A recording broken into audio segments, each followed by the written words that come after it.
His profile up as we get loaded in. We're going to see the Yasuo Ahri. I've been seeing Hikari actually switching over on some recent VODs of his online play, so might be anticipating the Ekko nerfs that have been hinted at. So maybe some people are going to be trying to, pick one or the other if you're playing both Yasuo and Ekko, but we will see how that goes in the future. JustCaptalB currently under duress as Hayatei bringing the pressure with this Ahri. Push block comes through. The Vi not able to confirm from that time winder. Got some pressure. Slip back into it. We got Buzz Lightyear coming to the rescue really quickly. We got the time winder coming out. Try to go for the Lariat tag right there. Non-punch is going to come out of it, but that nice air throw coming out from CaptalB. We have to clone up. What's your pressure right here? Uh-oh. Gonna have to burst there. Weird situation. And then you got the Lariat covering you, and then you still get a combo. You got to burst there as well. Hayatei in the hit situation. Yasuo just, this man may be wielding a samurai's blade, but he's a ninja. How he snuck behind. Drop the combo. CaptalB will get the reversal throw. And now get sandwich right here. Force the stand block. We still block that overhead. Had time to see it. Not in a position to get a low. Punish Hayatei's quick reaction. But we react so quickly to that jump. Gonna be able to get the kill with the tag. Doesn't even spend the meter either, just has the wherewithal to go into the tag, and then we got the Helm Breaker coming out as well. CaptalB is looking to put this round in the dirt into the double super. CaptalB with the first round. That was a super, super strong first round. And Hayatei won that round start as well using the Ahri super. So it's interesting here.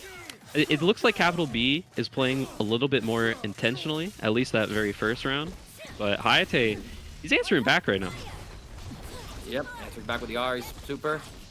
Gonna get the limit strike here, set up the Foxfire. Apply some pressure, good push block, but the 5L able to check. We're still able to block into the tag, and overhead comes through. It's a happy birthday. Ekko does escape. And we do get tag, forcing the stand block. Overhead connects, but no, Vi disappeared before we could tag back into her to confirm. And Hayatei able to take Ekko down. Rewind this sucker. Boom, boom. And then the press out with the 2M. You got to respect that at least a little bit. Try to go for a reset there. CaptalB a little bit too aware. Going for the parry into super. Hitting a little bit of the Buster Wolf. Whoa, trade's going wide. Find the next opportunity here. Set it up. We bait out the parry as well. That was so slick. Not overextending. Recognizing I got my Yasuo there. I got the freestyle fuse. I can choose which character I want to throw hands with. We go right back to the Yasuo. Seeing that whiff parry. Get an easy punish. And now we're going to tech on the throw. That was so late too. We even saw the zoom in on the throw animation. Oh, wow. Hayatei with the press out there as well. Gonna get the swap out. I'm liking this combo here, and then we're gonna get the limit strike. Oh, whoa! Just the very, very edge of the special. Not gonna quite get the limit strike. Oh wow! I was about to be so impressed with that blocking from Capital. Not quite though. Yeah, it didn't quite work out, but we didn't quite have a confirmed. CaptalB completely doing the wrong input as we had a happy birthday. A huge opportunity lost, but we find another chance as Lady Luck smiles on us. We get Hayatei's Yasuo in the corner. We try to get in there with the S2, but the freeze frame on that freestyle fuse. Just a handshake tag even. Able to give us plenty of time to see the Ekko incoming anti-air and put him away, and now it's Vi in a 1v2. But she's had enough of this Ahri. We get the air throw. Just gonna keep the Okizeme, not going for any more pressure. Tag back to the Yasuo just to see what JustCaptalB is doing. I really like Vi in this situation here. I've never seen a character have more 1v2 situations than Vi, and just look at this.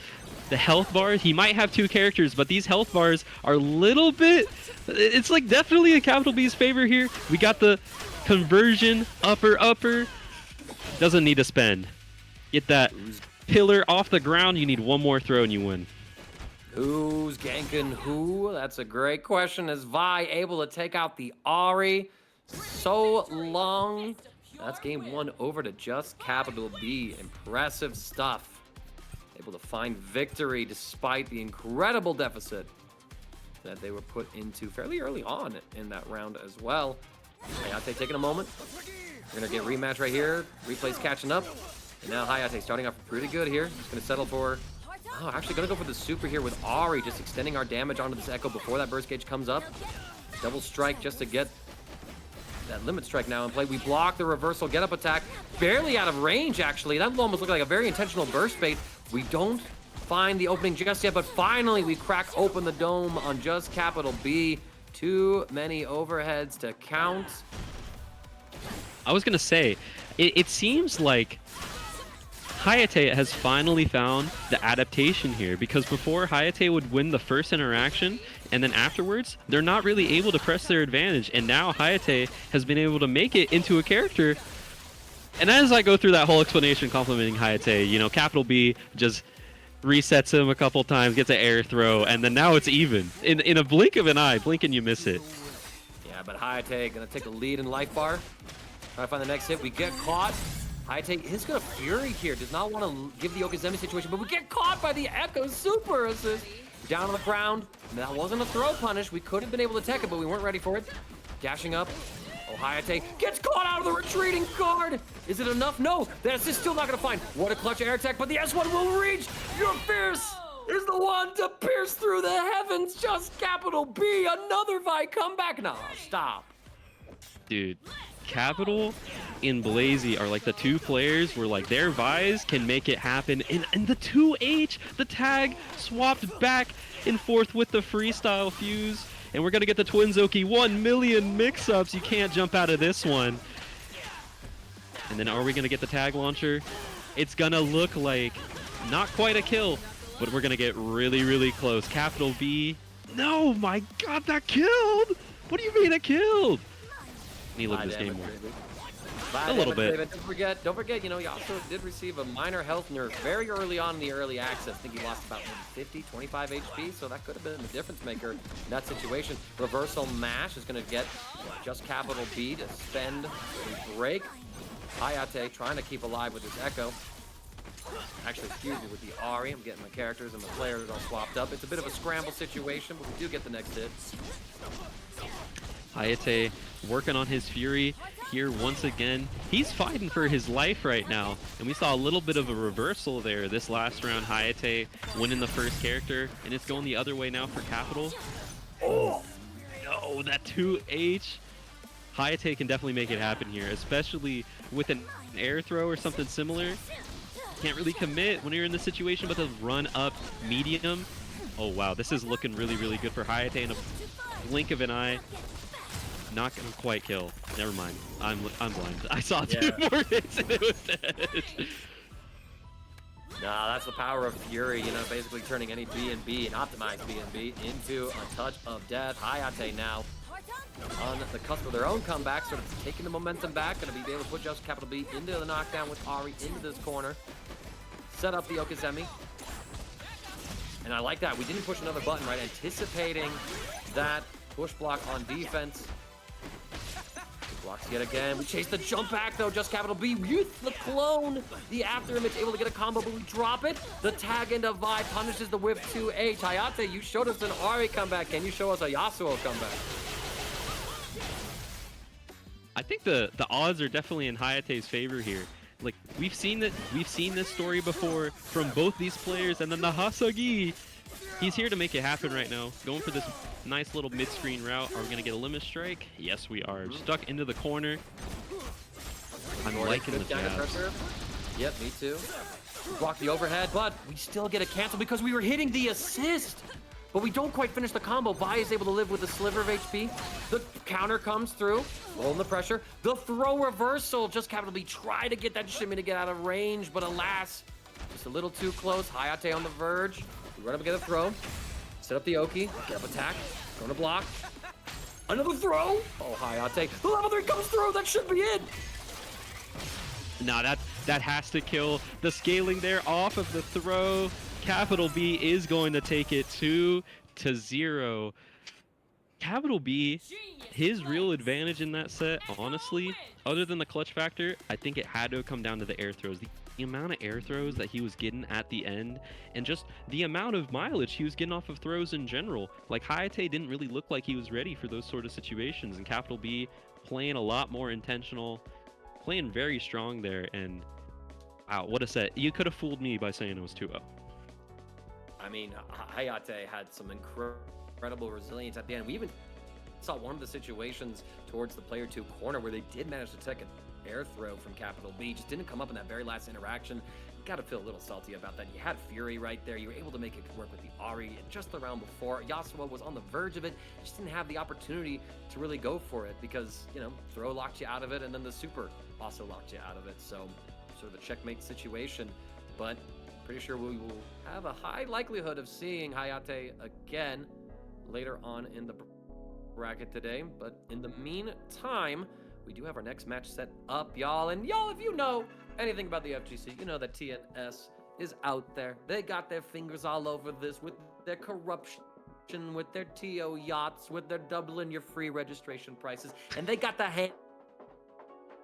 I muted myself, I'm so upset. They got their hands on some excellent groceries, fabulous zucchini. That is what we have next for y'all. We're serving you some fresh vegetables. Yeah, man. Like there's no cucumbers here. There's no pickles here. It's just straight zucchini. And Uncivil Ninja, like, you know, is he gonna be ready? Is he gonna step up to the plate and he's gonna make that salad? You know, he does. He does play Yasuo. Is he gonna chop him up? Like, what's going on? Like, what's good here? Now, Uncivil and Zucchini. In case you don't know, Uncivil on Paragon actually. Funnily enough. So it's the silly Paragon versus TNS like rivalry. I've seen this kind of story play out a few times before, but you know, for the people that don't know, Uncivil actually came from Smash. Like, he was a very long time Smash player. He really only like played Shulk near the start of the game, a little bit after COVID, but he's been gone from like most games, and now he's back. He's playing 2xKO in his first ever 2xKO tournament. He made TNS top 8 with like 200 people playing. That was the fact that he was able to do that was ridiculous. Just goes to show you, in a bracket as stacked as a TNS 2xKO as well. I mean, that is no small feat.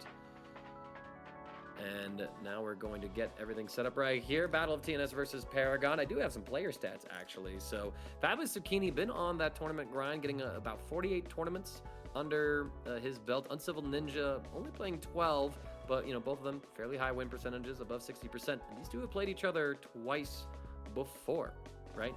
So, the first encounter was TNS, number 9 for 2xKO, and Uncivil Ninja took out Zucchini in that loser's top 48.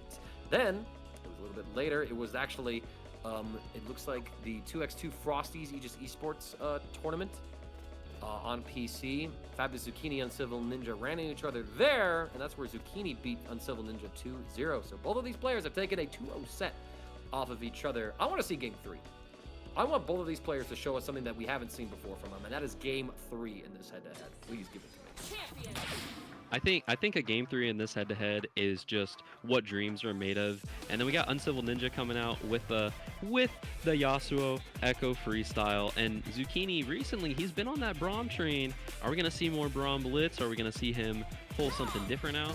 Who knows for sure? Oh yeah, we're gonna get the Braum Blitz double down.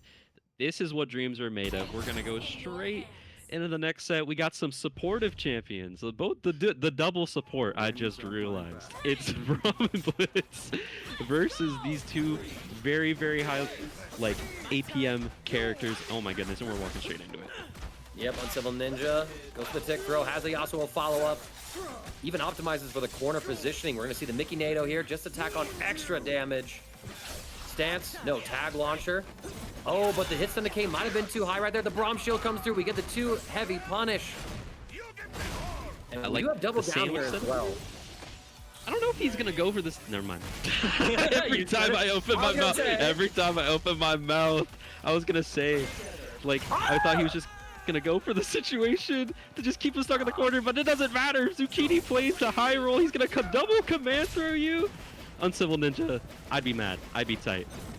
All right, let's see if anger is going to be the answer to get us through this one. I mean, both Braum and Blitz had their buffs applied. Blitz is out of steam. Braum did just spend the Unbreakable as well, trying to close the gap here. We do get a confirm.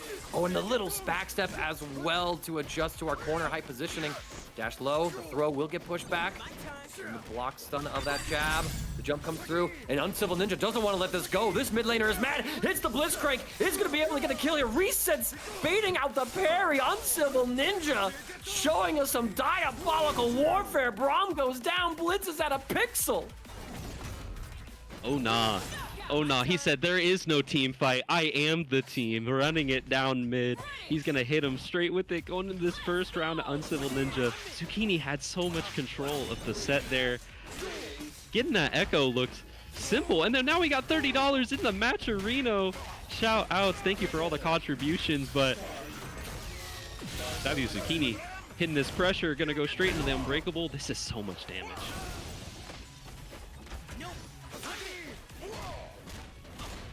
Oh nah. Oh nah. And then the fade back.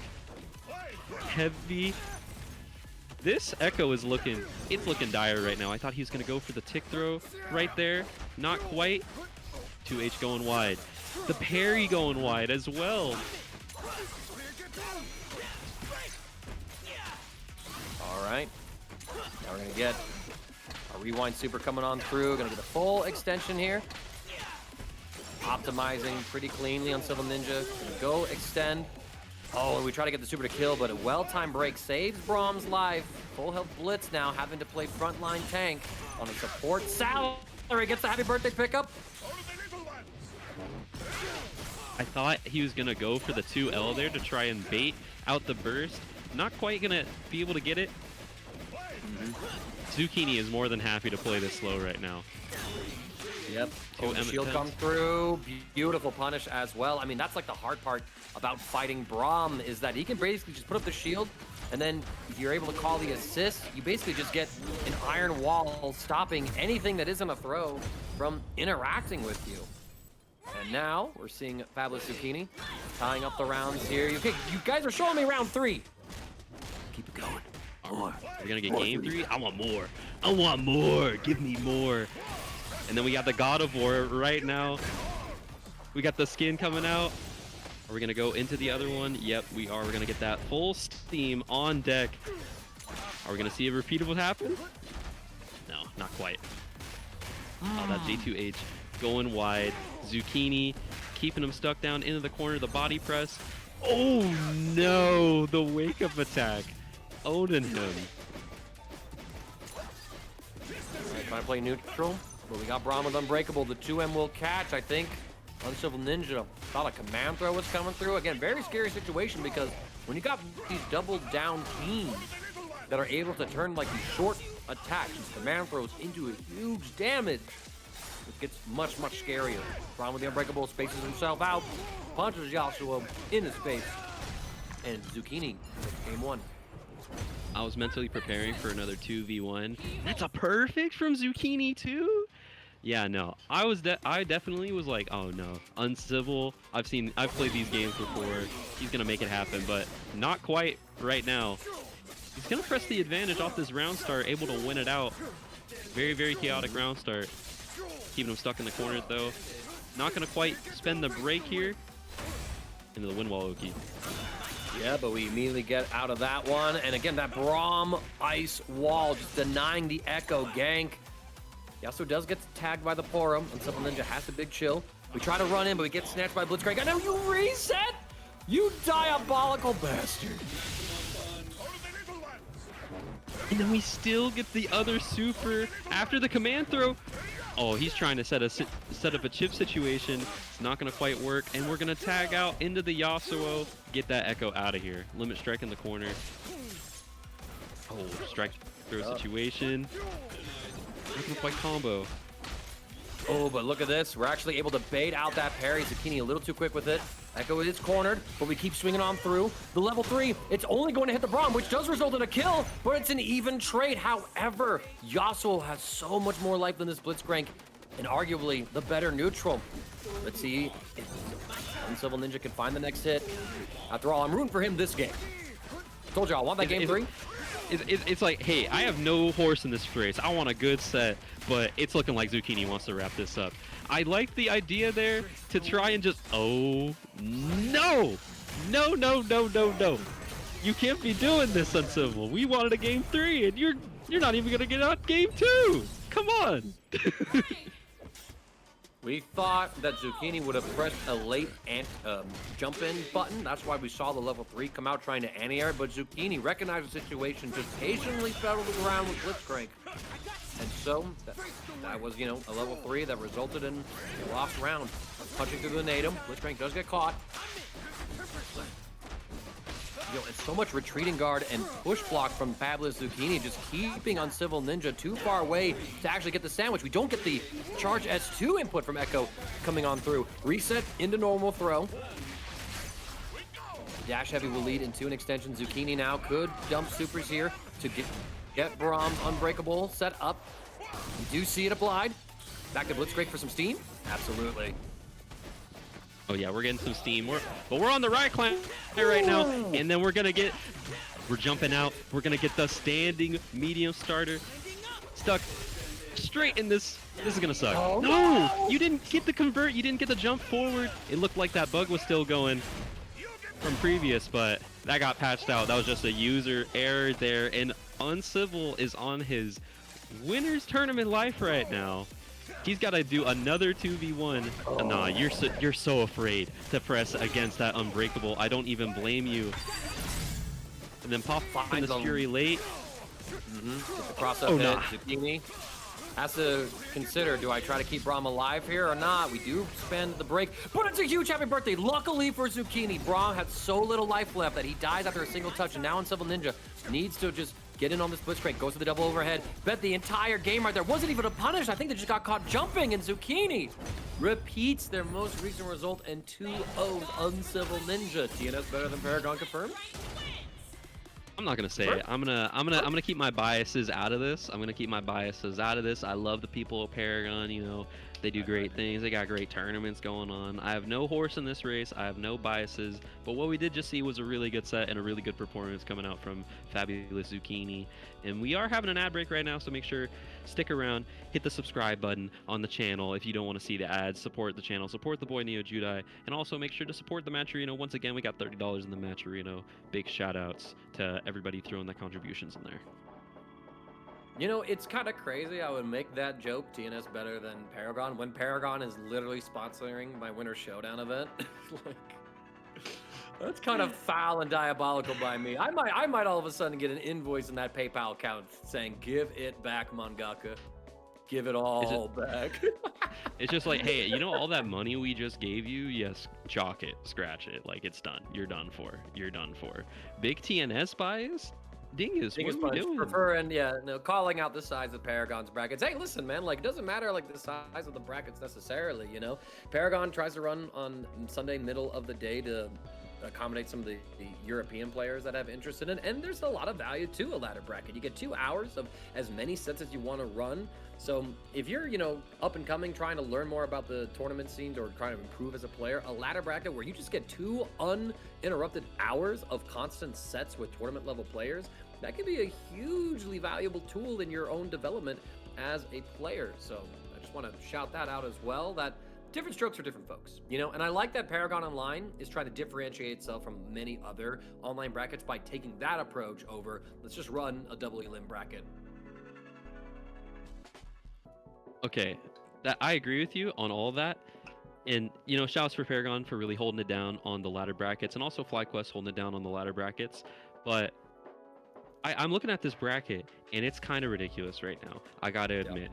Like, we had Dragon FGC in the tournament, very, very good player. They just got 9th in TNS the other day. They got upset 2-0 by ApologyBoy. So right now what we're seeing is Galladiated, another Braum versus ApologyBoy, who ended up, like I said, getting this upset on the Dragon. And then other matches we have going on right now, we have Bleed and Maze versus CapitalB running off stream. And then we got EdgerunnerEcho versus Fabulous Zucchini. And then Galladiated, ApologyBoy, and then Lucien and Obelisk. Dude, this tournament is going insane right now. And yeah, you did hear that right, y'all. Bleed is dueling with Maze in this bracket, so we know we just got Bleed's name, but it is a team for tonight's bracket. You know, just threw us that curveball.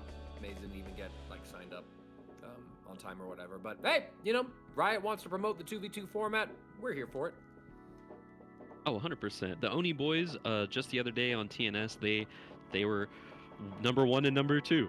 Those 2 players are undeniably some of the best online players right now, and Bleed, his first offline tournament was Frosty Faustings, and he won it. And his main primary practice was the online TNSs, the Aegis Leagues.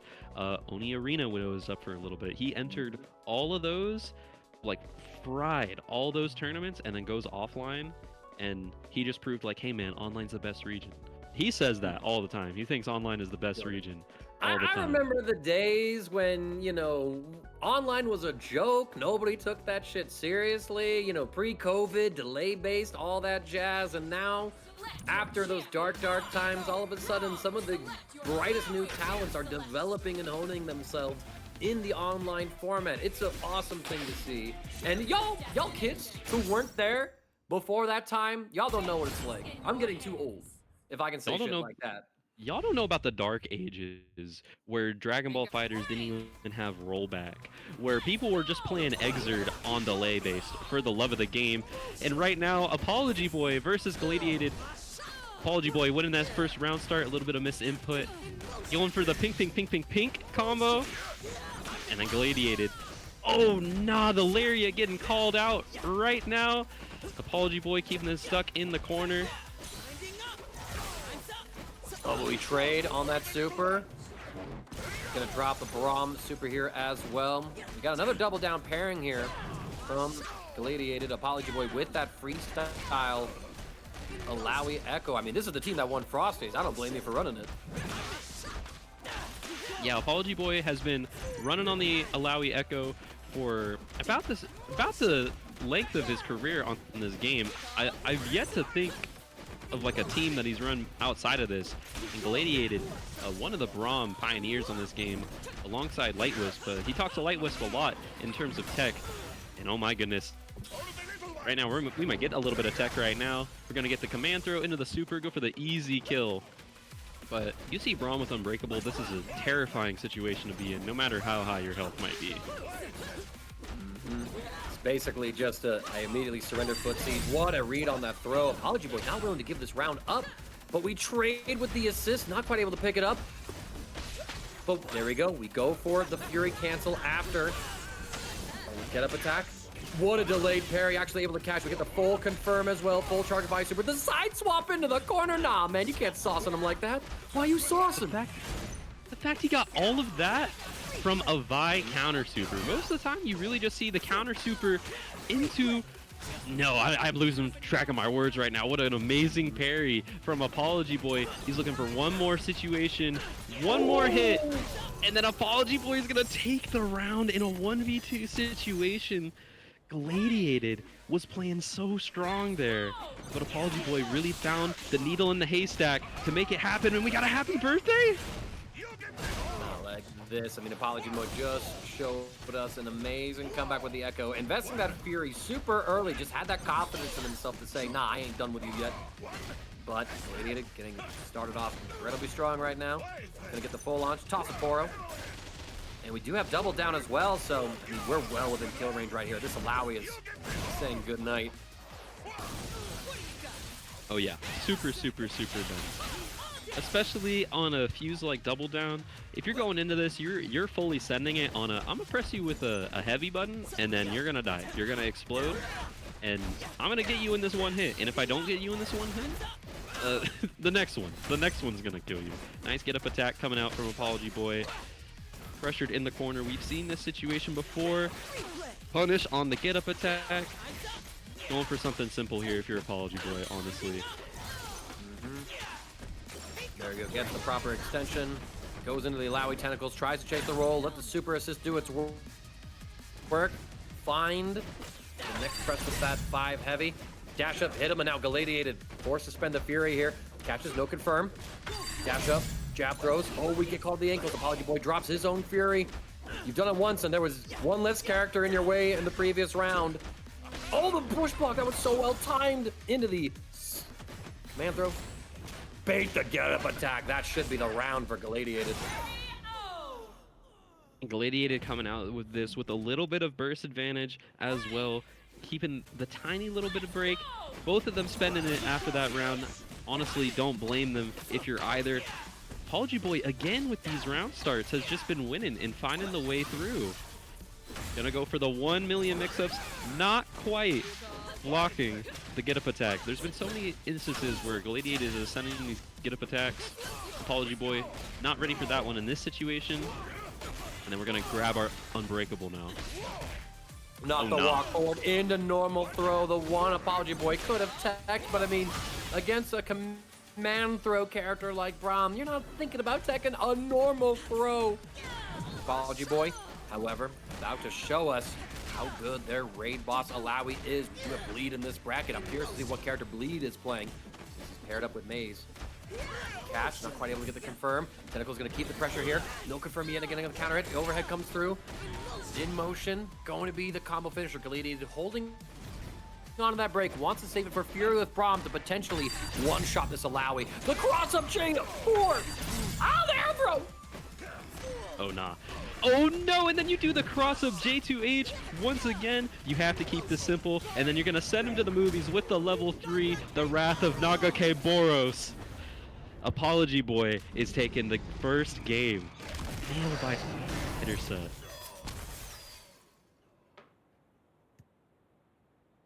Absolutely indomitable.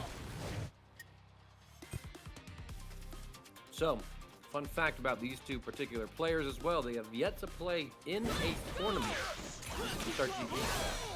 So, they are both making quite the first impression on one another here. ApologyBoy taking him to the corner. Galladiated gonna go for the throw. Should be ApologyBoy calls it out. Says, nah, I see you. Catches the back roll. Has Freestyle fuse, so as long as Illaoi's on screen, you had a burst break. That's why you wait for Galladiated to pop it at a safer moment. ApologyBoy maintaining all the momentum right now. Sets up the bleed mix. Oh, good, nasty Gnord. Oh man, I really love that. He calls the Illaoi assist while he runs up with Ekko to keep it as a frame trap.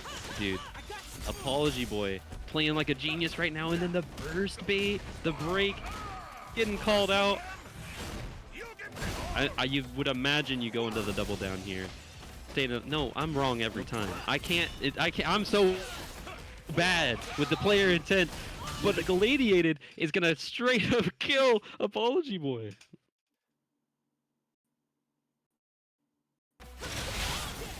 Alright, there you go. My stream feed catching up. ApologyBoy, though, not out of this one yet. Has that Illaoi. Pressure down, tries to whip punish. Not able to find anything just yet. Gets sandwiched, caught by the Poro, and caught by Vi's hands. We even go for the auto combo to side swap, tag launch back into Braum. And now I think is a moment where you are going to see that double down come through just to guarantee the kill if it's even necessary. Yep. Punch that frozen Illaoi out of this round. And Galladiated going up in our second game so far. ApologyBoy has been really good on these round starts so far, winning pretty much every single one until now. Galladiated not able to push the issue a little bit more, just getting pushed into the corner rather. Nice throw coming out from ApologyBoy. Okay, while we're watching this match, we get a big upset. JustCaptalB, who we saw earlier, beat Bleed and Maze 2-1. Bleed isn't losing. Yeah, that. Bleed and Maze in losers already because of Capital. Like, how does that even happen? How do we get in this situation? But you want to know how? Hopefully we're gonna see more. Motivation is how. Motivation. We're motivated. Bleed not as motivated as Capital in this situation, and ApologyBoy pretty motivated to get this kill on the Vi. All right, there we go. ApologyBoy able to interrupt here. After all, we didn't have any Unbreakable on Braum, so we don't have to worry about getting armored through by those normals. ApologyBoy gonna be able to extend this. Oh, but we dropped the combo, able to punish the throw punish attempt. And then it's round 3 in game 2. If ApologyBoy wins this, we're all done. Just like Dev Prime's coming through with the 2 rated viewers. Thank you so much, Dev. Is that my boy, Dev? Is that my boy? Might be. It might have to be. Oh my goodness. Again. But these round starts from ApologyBoy are just too strong. Getting the parry off of the Braum medium is how we're stuck in this situation. And then the light swap into the Ekko. This is looking like a pretty free kill from ApologyBoy. Burst at the very end?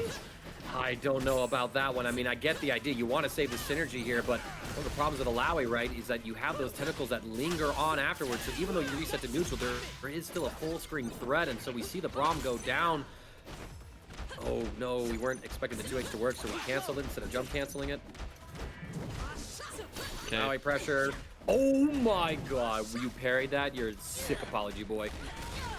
ApologyBoy's parries have been on point this entire set. It's been ridiculous. We got the...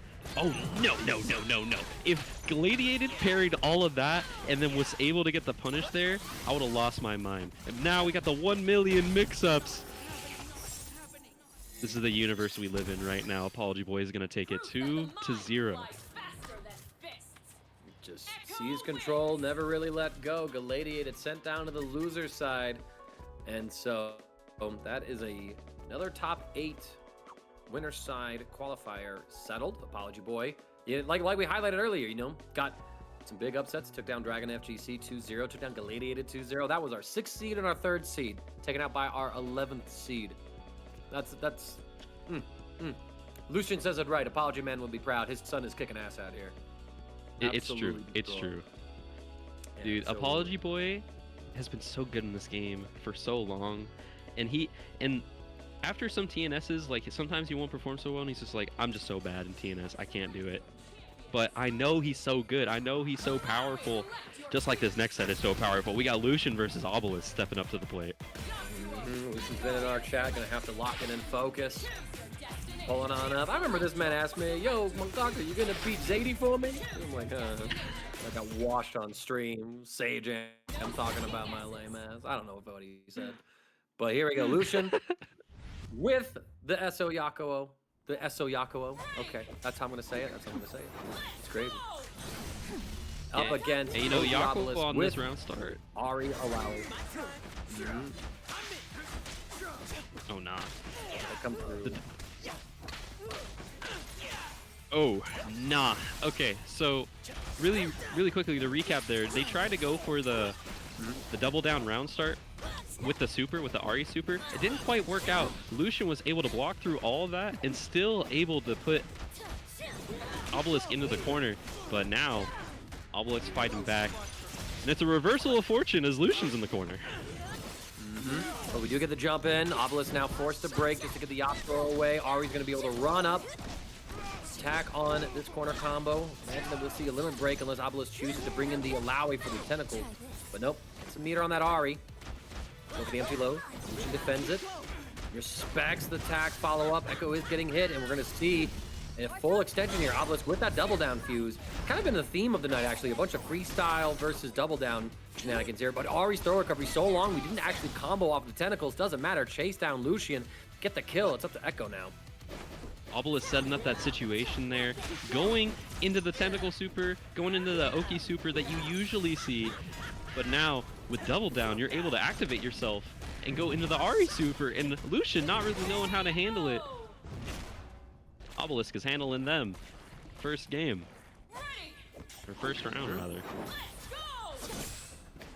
Okay, they trade. Back to neutral. Wait for the assist cooldown to come back on. Try and control the screen a bit. Okay. Oh, not quite in range for that Ekko assist. Going to get in. Good defense from Obelisk, recognizing that the low is not going to reach, but a massive 2H. Despite the nerfs, Yasuo still got that normal coming out sometimes to his aid. And the strike knockdown, Lucien going to go for the Okazemi. We parry, but immediately Lucien able to interrupt Obelisk's challenge. Has the Time Winder combos coming through. Stance cancel into the Super Nado. Lucien in full control, demonstrating the power of 2XTO's most popular team. Very powerful statement coming out from Lucien right now. Obelisk trying to go for the stagger pressure, get the cheeky little overhead, not quite. Yo, did he go for the dive kick in motion and then covered it with the Ahri assist? Obelisk is just going for it right now. Oh no! This is nasty, right nasty here. Mix. Nasty mix. I mean, you blocked 150-50 and immediately were put into a second one. I mean, Lucien just demonstrating the ceiling of this team. Baits out the get-up attack, has the full confirm as well. Optimizing it, throwing those Time Winders in the sky. Tag into Yasuo just to extend it. Obelisk not going to pop the Fury. Just way too much life on Lucien's team. Save it for next round so you have break. And let's get into the final round of game number 1. I got some head-to-head stats for us to pull and talk about later. We got more interesting things. Oh yeah. Jump in, getting hit by the stray mid. And I think we're gonna see the same situation. Tentacle super into the Ahri, not gonna quite push block it out, and both characters getting caught in the mix right now. Lucien having to burst out. Okay. Got a bit dicey. Lariat to try to keep Ahri's just Obelisk in the tactical, quarter. Oh no. Oh no. Oh no. Now this is a dead Ekko. Ekko super dead. Super dead. We've seen these 2v1s from Yasuo though. Surely he can make it happen. No, they can't make it happen. Not like that. The 2H giveth and the 2H taketh away. Bring him on down. Tag him at the low. Lucien, I think, expecting a throw or something to come through. Obelisk will just clean house with a perfect, I believe. No, not quite. A little bit of chip damage on Illaoi. It was like the tiniest little pixel. Like, at that point, it might as well have been a perfect. Like, he took a little bit of gray health damage at that point. Okay, pressure coming through. Oh, we try to go for a sneaky delayed overhead. The tentacle will pop up Lucien, still playing neutral. Able to see that come through. What an air throw punish as well, and the tentacle was in place to get a confirm. See the Yasuo, a nice response to the super. But Obelisk says, I got double down, son! I ain't freestyling like you. No, dude. Just the ability to shut that down, just the DHC like that. Oh my goodness, it's like we're watching Dragon Ball all over again. It's like we've never left. We've never left. Obelisk was certainly a Dragon Ball player. In fact, the profile picture is still Goku Black. Something's never changed. Something's never changed. Lucien, nah, you can't block it for forever. I would like to see some push block attempts coming out from Lucien to try and counteract some of this. Oh no, we're dropping a little bit. We're letting them back into the game. Dropping. Oh, the counter comes through. Actually, Lucien, I mean, I don't fully believe in this comeback, but oh my god, Lucien, you might make a believer of me yet. This is going to be very big for him. Oh, you drop the combo and you get chip killed. No, I mean, what I was going to say was this is just sort of playing for extra break meter, right? And Lucien was able to get plenty of it here, I think, on the very next combo that Lucien gets subjected to. Has break online and does so, that's the snowball effect of that round. Oh, but the Illaoi charge S2. Stopping that Yasuo. Trying to get Ekko in there. Applying more pressure. Decides, well, not gonna work out. Oh, we thought we had a hit. Oh, this is double down, don't forget. Here come the tentacles, we jump. Able to clear all of them out, now you're sandwiched. Oh, but we don't get the confirm off of that J2H after the freestyle handshake tag. Things are jittering around for us here in the commentary studio, at least for my feed. But I see that Obelisk now has the corner. Push block there, throw the time winder. The side swap catches, not quite able to get the confirmed. Lucien just barely missing out on these huge pickups. The S2 from Illaoi just punching Ekko straight out of the round. It's up to Yasuo for Lucien now.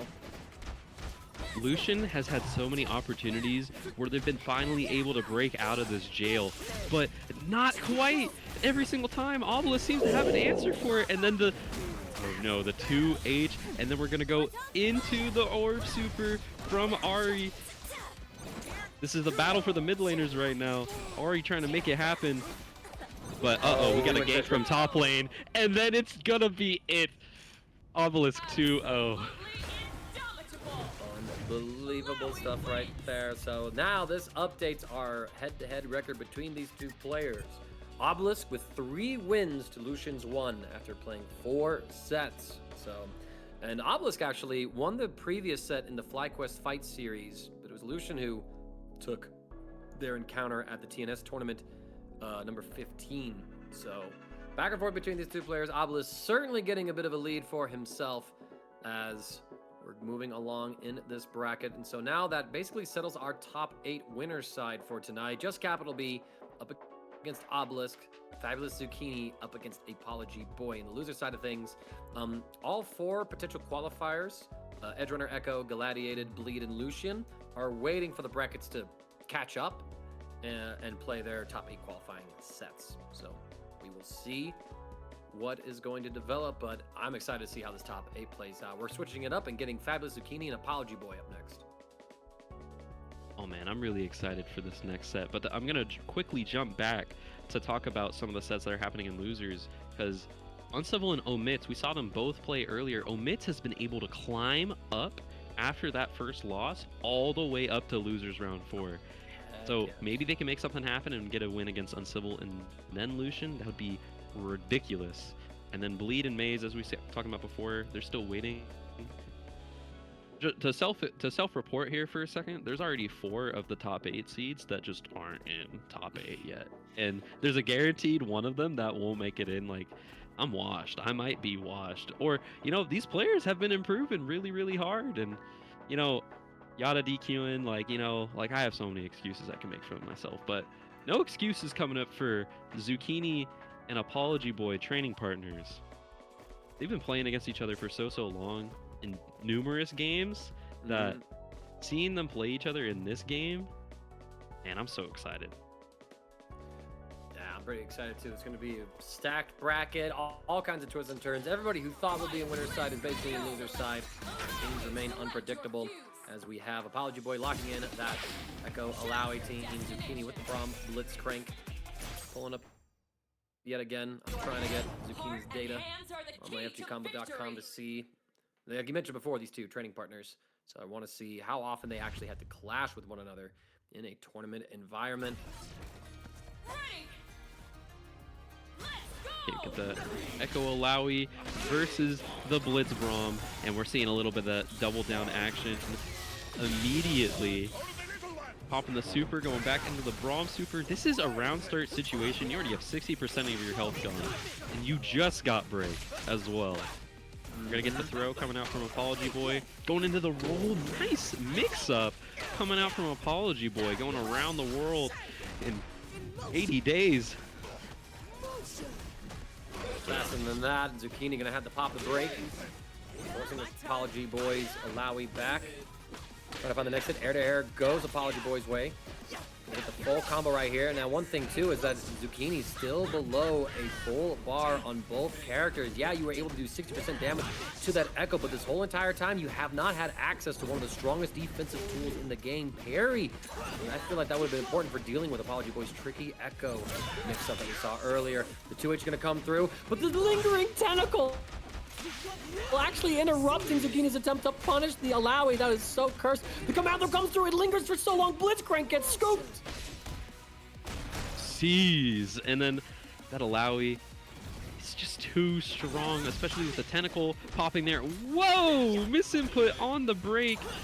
And ApologyBoy gonna keep Zucchini in the corner, going for the overhead, and we're gonna close this round out. ApologyBoy, what a statement round. Statement round indeed. Oh, but look at that. We're able to use the handshake tag to see the Blitzcrank, to see the Braum strike parried it. Resetting the situation. We get the full combo off of the throw thanks to the tentacle. Zucchini in the corner, still holding on to break. Gets thrown. And we tag into the Ekko just with a raw handshake tag. Zucchini gonna hold on to that break right now, letting Braum take all of this damage. I'm quite surprised. Here comes the Oki. Handshake tag back into Ekko as well. We still blocking everything. Tentacles are there to maintain offense. We try to bust out with the super. And does push ApologyBoy back and full screen. Doesn't matter. I'm Ekko. Rewind that. Yo, the fact he got pushed all the way full screen, but the clone was still there. We're popping the all. I'm back in your face. Just another reason, like, why this character is just seen so often, just so dominant. ApologyBoy, happy to keep it in motion right now. He doesn't want to commit to anything. Try to get the tag. Not quite. Yeah, we bait out the Braum assist. We get pulled in. Apology, man. I'm saying man as if it's not boy. Trying to find the next hit. Ekko's gonna run up. A little bit of pressure. Keep ourselves safe with the S1 super. Oh, but that's a big counter hit here for Zucchini. Actually able to get a little bit of momentum. Put this Ekko into the corner. Spend it just to max out our steam, so we have the armor command throw. But armor this, we actually win for the throw there. ApologyBoy with the wake up get up attack, able to save Ekko and put Zucchini close to death. Doesn't matter, we get the next hit. Reset into a normal throw. Break is online for ApologyBoy. I'm a believer. I'm a believer. If it's anyone that can do it, it's Fabulous Zucchini. And then the level 3, it goes wide. You only have 1 bar on deck for ApologyBoy, but you also got a Fury online. I agree. Oh, I the agree with trade. Nice jump on that grab. That does burn the steam. Trying to chase him. The Braum shield comes at the last moment. ApologyBoy's gonna get scooped, gonna get punched into the sky. Zucchini with the Blitzcrank comeback, making us all believers of the big boy robot. Yo, the fact he was able to make that comeback from such a low amount of health, Zucchini, just some of these fundamentals just really coming through after so long. Gonna keep a little bit of a sandwich here. We get the parry. Zucchini, nice little pressure. Get the Braum sequence as well. We're gonna get some super, not gonna go for the steam. We want Unbreakable instead. Dash up, get the normal throw. Able to extend thanks to Unbreakable. That's a dead Illaoi. ApologyBoy now. It's just Ekko in this 1v2. Fury almost built up. The jump and connects. We're too far away. We have to go in for a super route. Gonna get the launch and extension here. Send it back into the Time Winder. We try to get fancy with it somehow, some way. The wall in the hand comes through. It's almost like the sword in the shield. Movement strike, put him into the wall. The jump heavy, able to connect. We bait out the Fury as well. Oh, Zucchini, you're so fabulous. Oh nah. Oh nah. ApologyBoy getting put on a missing poster right now as Zucchini takes this first game. That was a ridiculous set from the two of them. ApologyBoy had so much control within that first round and was about to fully take it. You have to think that after losing that second round, like, that's a tilter. That's a tilter for sure. I would be pissed if I was in that situation. So now, let's see how things go. So this is the third time these two players have faced off against each other. ApologyBoy was able to win their second encounter at the 2x2 Frosties Agency Sports Tournament. Meanwhile, Fabulous Zucchini played ApologyBoy at the Geekly number 6. Both of those sets ended 2-0 in favor of the winner, and so now we're playing a tiebreaker set here at Motivation Academy. Okay. ApologyBoy. Whoa, whoa, whoa. He tagged in the middle of the tech throw? Does he tried to confirm that? The camera went a little wide there. Interesting, but, you know, we got the dive kick. ApologyBoy gonna get the tentacle sequence right now. We're gonna try and get a dead Blitzcrank. Yep. Braum is a little bit deadly in these scenarios too. You have a little bit of a weak Ekko. Illaoi wants none of that right now. Nice whiff punish from ApologyBoy though. Alright, full launch into that combo knockdown. We don't spend it on the tentacle super. We just need 2 tentacles in play. Tag into the Ekko. Gonna get the extension here. Not quite able to get the JS2 to work. Oh, we miss on the break as well. Then with the Time Winder. Things are trading around, and yeah, you were pointing out that this is still scary for Braum, but Zucchini did not ever get that Unbreakable online, and so it's a quick round for ApologyBoy. Gonna start off right here. Luckily, Blitzcrank disappears before it turns into a happy birthday. Bring him down. Oh yeah. Strike through situation set up by ApologyBoy right now. Dude, this Blitzcrank is getting owned in the back right now. He's like, help! Help me! Gonna go for the C's and it's gonna... Oh no. We look for that strike, but Zucchini not spending it there. Spends it here on the full health Blitzcrank. And oh my god, that JH counter hit! That hurt me. Like, I felt my ribcage collapse from the force of that hit, and that's just, you know, pixels being animated on the screen. I felt like I got punched back into the wall behind, like, Alpha that. Like, that hurts to get hit by. It's almost like getting hit by a Darius. Oh, no. Zucchini regaining control right now. He's gonna go. Got the Unbreakable. We're spending it. Oh, no. And then he still kept it. He still kept it with the down S2 that he puppeted as well. Oh, my God. Pretty great stuff there. Zucchini showing off some of that double down, optimized tech. So we're trying to look for it. We do get caught by Time Winder, get caught in the air-to-air, still nothing coming through. We just go for the shield. ApologyBoy sees it, cancels into the super. Zucchini loses the Braum. It's Blitzcrank versus Ekko. Things get a little interesting here where we have to see if we can get back to full screen from my point I was thinking of to even matter, but the tentacles coming through, extending our corner position here. Trying to advance, the Braum super coming through. Trying to get some jab pressure. We time to push Black well. Oh, we try to jump in there with the super assist back us up. Time Winder again to save the day. The catch, still no confirm. Another jump behind him. The level 2 is gonna reach. The 2H went wide on ApologyBoy. He was right, but it just barely didn't hit. And then Zucchini bringing this to a set point right now. This has been some really, really deadly games. The Time Winder is gonna make its mark. Not going for the air series there? Whoa, whoa. Yeah, a little bit of weird input right there. And there, you know, we see the Blitzcrank Rocket Punch able to delete the projectile, but if Ekko puts out that 5H at the right moment, he can actually still hit the reduced hurt box on that fist. Like, they were supposed to have adjusted it, but on this very patch, I was playing a set against the Blitzcrank player, Haruko, on my local Colorado scene, and that interaction was happening to us, so we're like, okay. Thought they fixed that from happening, but nope. ApologyBoy gonna nope Braum right out of here. We have Zucchini in the Blitzcrank 1v2 situation. I like the way that ApologyBoy is using these forward S2s from Illaoi, using it as like almost an extended normal. Oh no, Zucchini. Zucchini, don't mess with my heart now. I want to see a game 3. Okay, go for the setup right here. Oh yes, I'm getting what I want, finally! As ApologyBoy makes this a game 3 situation. Is this our first game 3 we've seen tonight?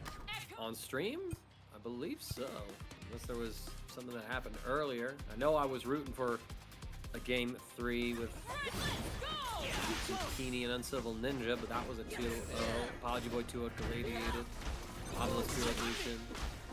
Yeah, I mean, there's been some 2-1s that have happened in bracket, but none of them have graced the stream until now.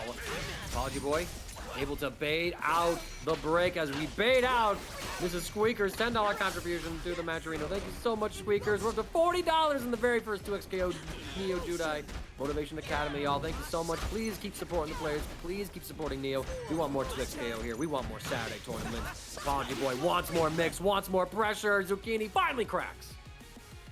And then we saw there as well, Blitzcrank getting beat up in the corner. Like, Blitzcrank isn't even a part of this. He just called the assist, and he's like, damn, I really got to hold this too. But yeah, shout out to Squeakers with the $10 contribution. Another Florida TO. Shout out, shout out, shout outs. And no, the Braum assist. Wait, the same situation that we saw from before.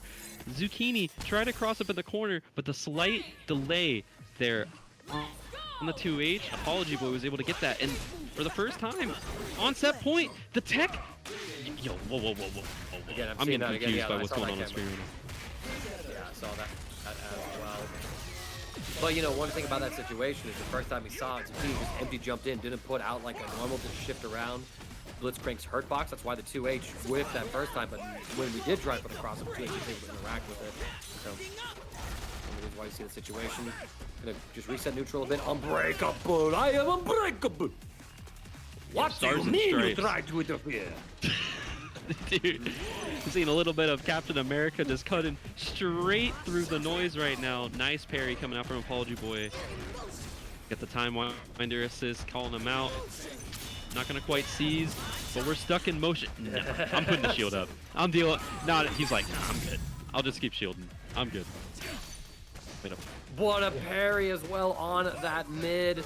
Had to guess correctly in order to get that one. It is going to scale the combo a bit as ApologyBoy also has Fury. Regeneration sort of minimizing the damage. Yo, that was a reset? We got mix-ups like that with Braum? Hey, yo? Braum has mix? Yo, and I thought this character was bad. This is... what? Anyone try to convince me this character is not good? Nah, this character is juiced. But look at how much break meter that built. Even off of that, ApologyBoy still halfway back to a Fury again. Oh, but you're all the way to round 3 off of that get-up attack as you were.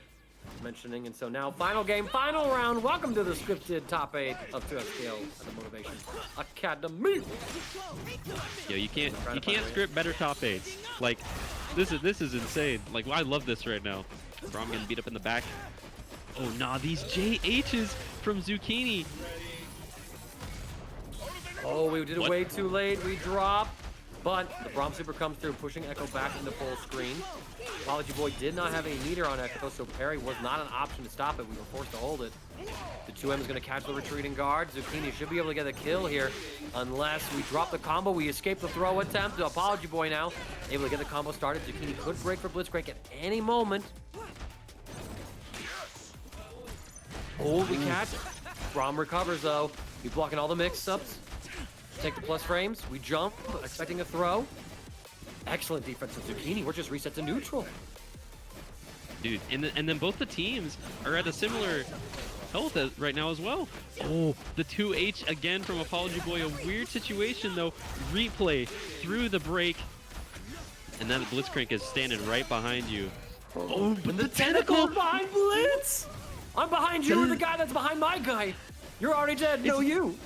It's like I got the gun aimed at you, but you got a gun aimed at you, and then I got a sniper on the roof. Like, what? ApologyBoy climbing these layers right now, and he is gonna take the set. Oh, wow. Proof that the mind flies fast. Final hit, not even comboing, by the way. Like, things got so scrambly, and Zucchini, I think, was like, oh, that's over. Already put the controller down, mentally checked out. And yeah, like, hard comeback to make from that position there, but ApologyBoy from 11th seed to winners final. Top 3 guaranteed. It's the night of the boy, yo. Apologize, Neo. You owe him one. How dare you disrespect him like that? You add an extra 1 to that seeding. You add an extra 1. You did the math wrong. Yo, Hey, that wasn't Neo's fault. That wasn't Neo's fault. You know, that wasn't Neo's fault. Oh, you know so what's dead. funny? I'm so dead. You know what's funny yesterday, Mangaka? Yeah, hit me with this. I was at Dragon Ball, and I had 19 people, and I seated Varus 16th, and he was like, I'm tired of being disrespected in these brackets. It's always happening. And he ended up getting 3rd. That's OD. I love that. I love that. That's Also, very funny. real quick, I know we're in an ad break. Sorry, you go. Obelisk, if you start your match without me telling you, I'm DQing you. Like, you will not play this match. I will DQ you. Okay, continue. As you were saying, Yost. Man in the tower has spoken. No, Uncivil took it over Lucien. Ooh. Ooh. And then Uncivil make it in. We got more Paragon in this top 8. And then Bleed Traps, Maze and Bleed, took it over What the Falcon. So now we're just waiting on EdgerunnerEcho and Squeegee. Yo, if I get Squeegee in this top 8, I'm gonna do backflips. I'm not actually gonna do backflips, but like, for those who don't know, Squeegee has been like actually trying to grind this game for so long. Never mind, EdgerunnerEcho took it. Ah! Ah! He's done. That's no backflip. That's right. You get out of camera. Walk away. Walk away. Guess we're still commentating tonight unless Neo wants to grace me with his grins. Oh, he's unmuted. I don't know I don't know anything about this game to commentate it, but what I do know is that, listen, when Akali, I think I see it in her name, comes out, I'm gonna take a deep dive into this game. Akali, there you go, thank you. Okay. No one. I see what your type is. No one flame me, please. But anyway, No, I get it. Now an appropriate time to ask what your favorite Jujutsu Kaisen character is? Is it Maki? Don't lie to me now. what if I told you I never watched Jujutsu Kaisen? Oh, that's fair. Oh, that's fair. It's something I have to start watching. But anyway, I'm gonna go back to the Shadow Realm. These two fabulous, handsome goats will continue commenting, and don't forget to support the Matcherino. Also, Squeakers, thank you for the Matcherino dono and the personal dono. I appreciate you very much. All right, let's get back into it. Yep. All right, squeakers. ad break is over now. So Obelisk and JustCaptalB. Once Neo says the words, y'all better be ready to rock and roll. So I actually needed to be ready to rock and roll myself and pull up their player data on the side. Just capital. Type correctly with the keyboard. A little bit of a peek behind the curtain. Capital B was talking before we even got into the tournament. Capital B was like, if I have to fight Obelisk, I'm gonna actually DQ. I'm gonna lose my mind. I'm gonna have to DQ. And then look at him. He beat Bleed and Mazetraps, and now he's in top 8. I don't see the DQ coming out. But as far as I remember, Obelisk has a little bit of the advantage here. But oh no. Again, we're gonna see this. Here. Hey, yo, that was forbidden, but you look so cool on the mix. I just need you to have a combo down. Usually it's the other way around with these double down players. They got combos for days, but everything else is lacking. No, Obelisk is one of the double down players that I've seen where they focus stupid hard on their mix, and Capital B trying to go for the freestyle bait, not gonna quite make it work. Heart's on fire right now. You gotta get out of there. Yeah, but Capital B able to hunt down that Ahri, gets the air throw through. It's Raid Boss Illaoi, whip punish into the super for the full pickup here. Oh, we don't quite get the full tracking on the charge as 2. It leads Obelisk into getting more of an extension. We drop it at the 2M. Opportunity comes through. Oh, but we had to respect the assist. The Illaoi Vault Breaker able to actually connect. Dash up, get the roll. We look for a get up attack. Trying to maintain offense here. The cross up with Faith in motion. It's a 1v1 situation as Obelisk refuses to go down. And yeah, you weren't kidding about Obelisk having a slight advantage here. These two have played 7 times in their careers. Obelisk has won 5 of those sets.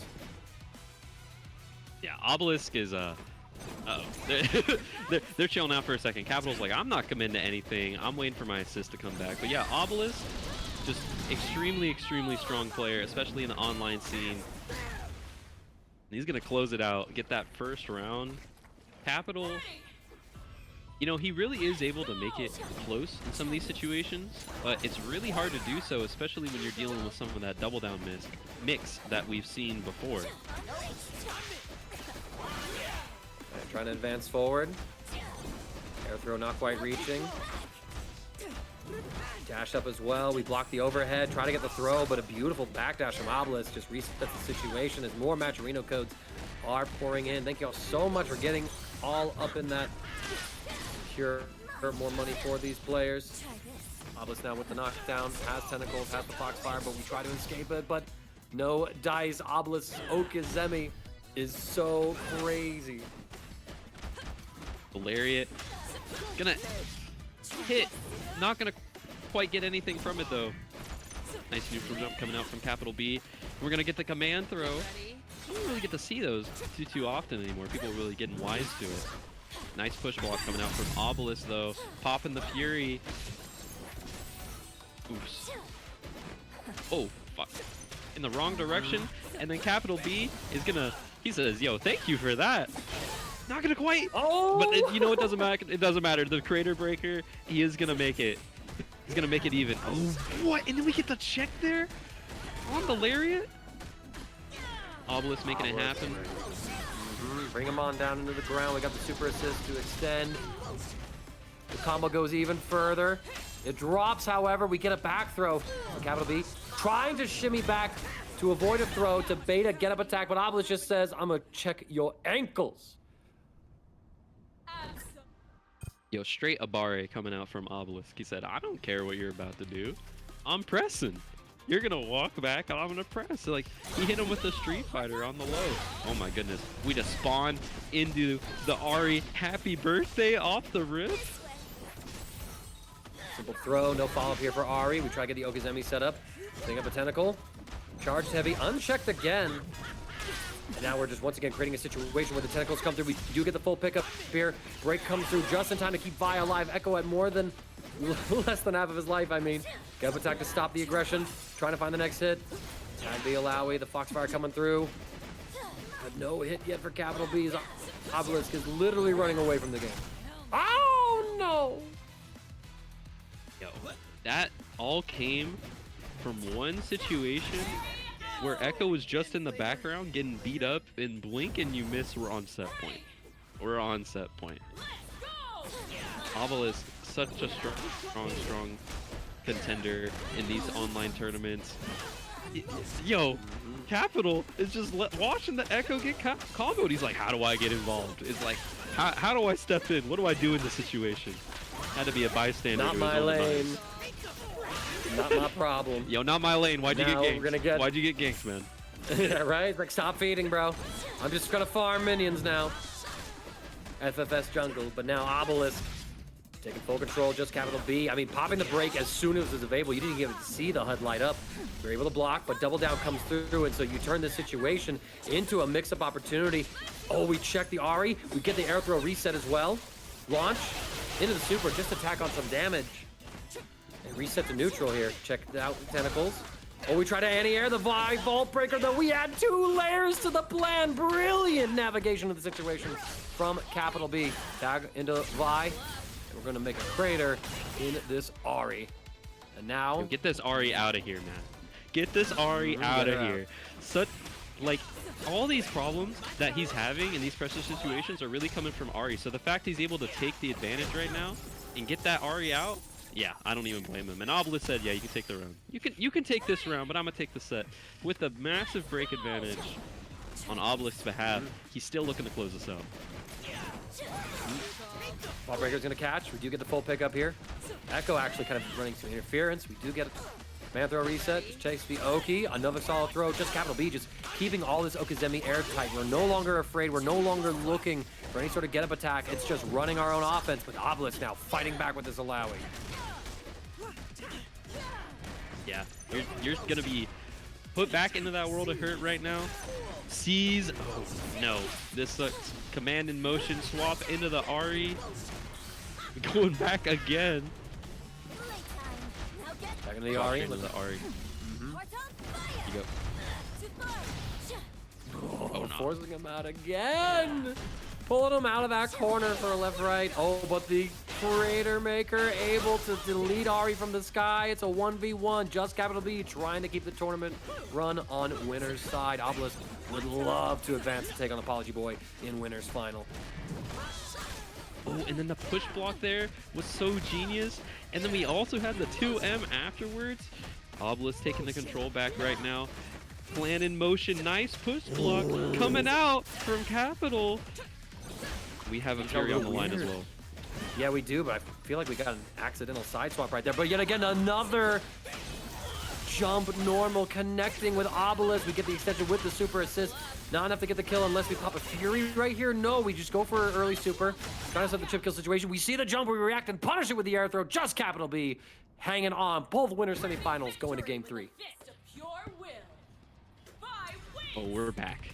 We were talking all night about we got no game 3s, and now here we are. We have 2 landed up on a silver platter.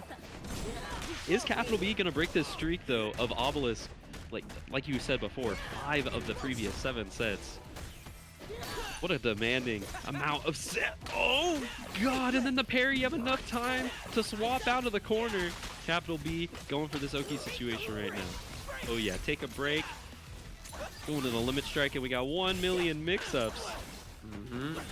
Oh, but we don't have a single confirmed to our name as Obelisk slips out of the combo, able to bully through the projectiles, not quite able to get the catch. That Illaoi assist catching the Vi in mid-air. JustCaptalB forcing the corner, we tech away, trying to lay the fall. There comes the 2H from Ekko. And we wait for the assist to go away. The tentacle comes through as JustCaptalB want to get aggressive. Ran in there with the Ekko and the Time Winder. Gets sniped out instead. And now it's a 1v2 for Vi. Not yet set point, but definitely a spooky situation. Oh my god. It was interesting there, right? Oh my goodness. The fact that CapitalB was able to have the mid-screen advantage because of the side swap that Ahri was doing for that kill combo, that might have just set him up for this situation here. And then the light on the counter hit, Obelisk mashing off the rip. CapitalB looking to end this. Well, we've seen it time and time again, right? Obelisk would challenge these Okizeme situations, expecting some sort of bait to come through, and CapitalB says, I'm never baiting you again, you filthy masher. Mash on this. It's now set point for JustCaptalB. He said, I know what you are. He said, I smelled it in the air. I smelled your 2M in the air. He says, I'm not doing any of this. I'm just gonna meet you. Oh, we get caught. Try to get the reset here. Charge the ball breaker. The Ahri air to air. Works out for Obelisk. With the extension as well. Oh, with the Orb of Deception. Take an Ekko into the corner. Dash up. Limit strike applied. Obelisk now about to have break online. In fact, does so. Oh, the tentacles coming through. Vi in a rough situation. The overhead comes through. So does the break. Great sandwich there. Oos. And then keep the combo simple. Go into the Oki. Oh, you're not blocking that. I mean, like, I'm definitely not blocking that, so no one else can, surely, right? Surely. Nice burst there coming out from Obelisk. Tentacle tag. Punish there, but CaptalB still ends up in the driver's seat, pushing him back into the corner. Obelisk on defense. Oos. Yeah, get him out of here. That was a level 3. Get her out. Should just be enough here. We punch there. So many points, and now it's down to this. Illaoi in the 1v2. We go for the jump bait. 2H after the handshake tag over to Ekko and JustCaptalB. You said DQ from this head-to-head. You said just take me out of bracket. How about you take Obelisk out of bracket yourself? That's what I'm talking about. Reverse sweep, winner's final ticket punched. And that is now a 3-5 record. JustCaptal closing the gap. He made it happen. That was Mr. Make It Happen on Capital's behalf right there. That was super, super strong performance coming out there. I was really happy to see that sort of reversal of fortune, like on a personal level. But Obelisk, another player I see play too often. Like, there's so many times where Obelisk like pulls me aside and he's like, hey, yo, like, look at this real quick. And then he tells me some freaky setup and he's like, don't tell anyone the counterplay. And I'm like, my lips are sealed. My lips are sealed. So like, I see all these setups and I'm just like, I don't see it. I don't see it. Like they gotta figure it out. But you know, it's really sick to see because like, Obelisk is such a lab monster. He really makes it happen.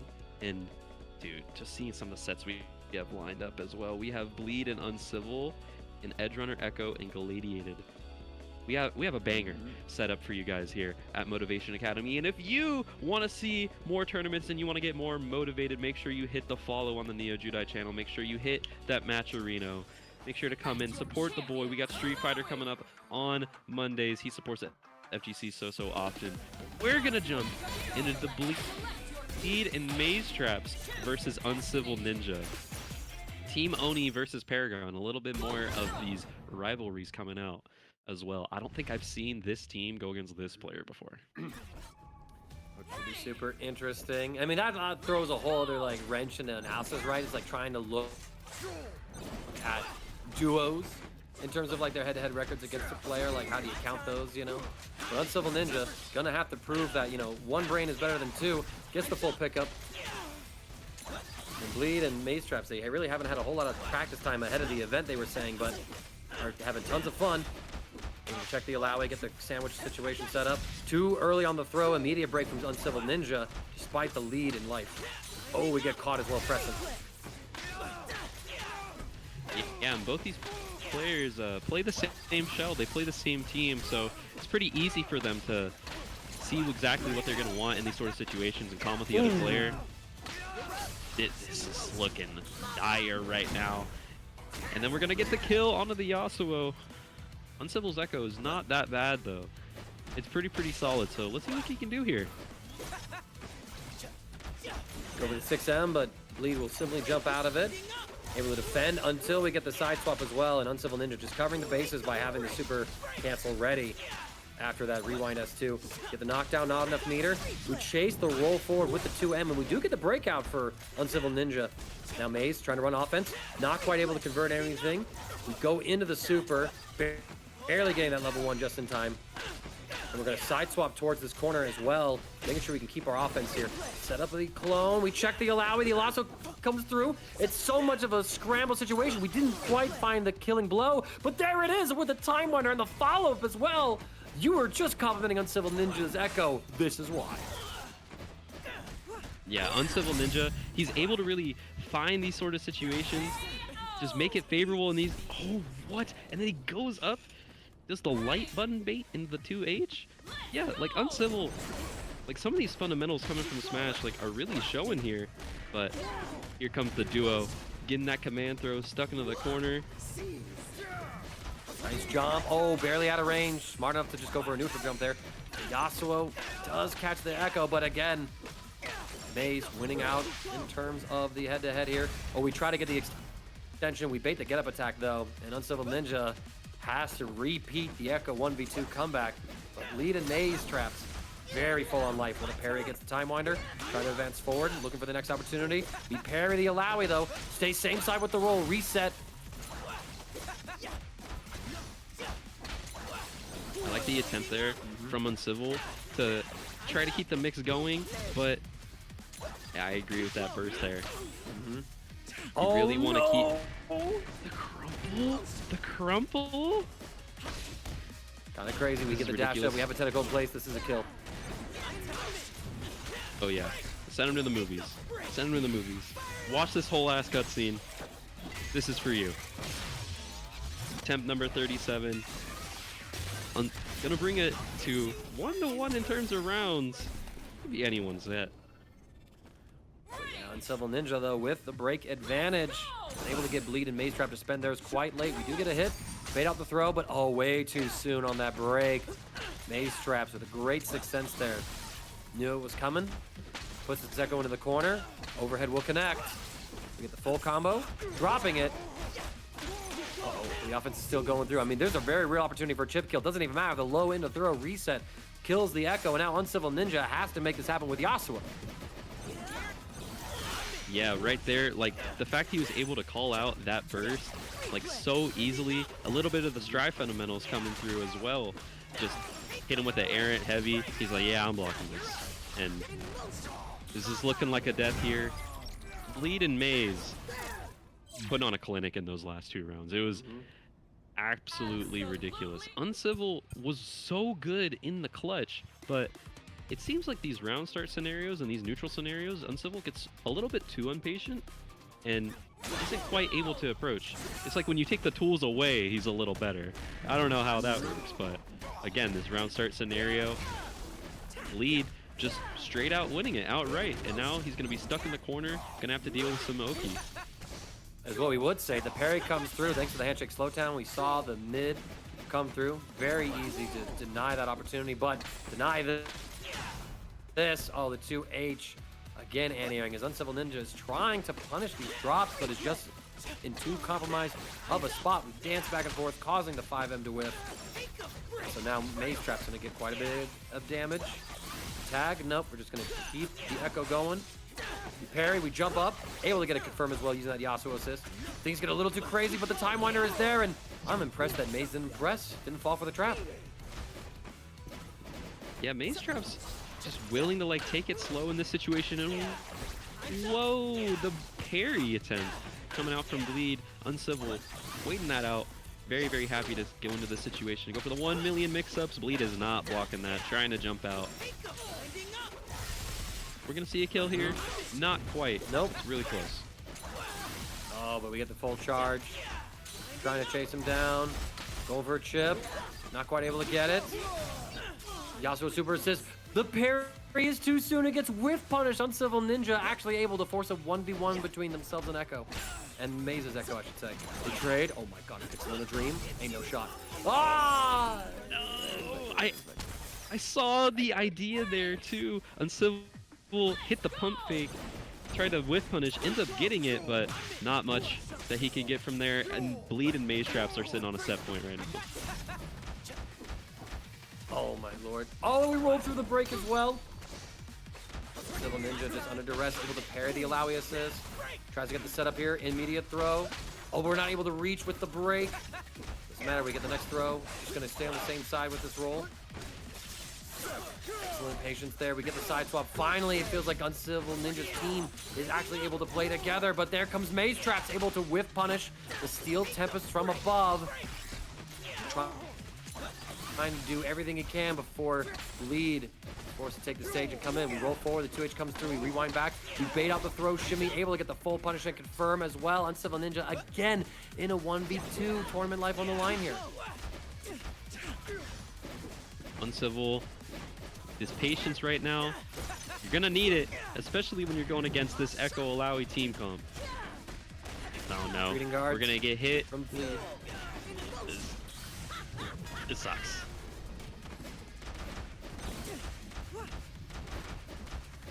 Trying to push block. Oh, look at that chip damage. And we have the tentacle in place to get the full confirm. That should be it. Bleed and Mazetraps. One duo in this top 8 continue on, and Uncivil Ninja sent home at 7th place. Rises above a stagnant sea. Illaoi wins. Uncivil, it was interesting, right? Because it looked like Uncivil ran out of gas immediately. In the very first round, we see him lose his character extremely fast, and then he pulls out all of the brain is activated. He used every single bit of power to get the 1v2, and then after that, it didn't really look like he held control of the tournament, or didn't control the game after that, and that's gonna be his tournament life. But Bleed and Maze, really amazing set, and then we're gonna walk into another incredible set, EdgerunnerEcho versus Galladiated. Right, let's get this one pulled up. Edgerunner also making quite a run to get into this top 8. Had to go through quite a bit of losers, if I remember right, Select your in order to do so. choose your destination. Let me see if I can't pull up EdgerunnerEcho's data, as well as Show 'em how it's done. Galladiated, unless it's Galladiated. But I'm gonna trust your pronunciation on that. Let's get these two primed up. And we have a Caitlyn actually making an appearance in this top 8. Let's go. Yo, first time Caitlyn showing in this tournament? That's pretty dope. Yeah, Galladiated, how you pronounce it. He's busting ass right now. Going for these 2 Ls. Oh, no, and then the 6H is gonna hit. He tried to go into the spend for the Unbreakable, didn't quite get spent because he got interrupted.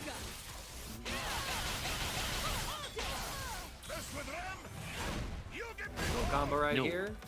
Apply that Unbreakable. Oh, Run and a up command throw. This blows.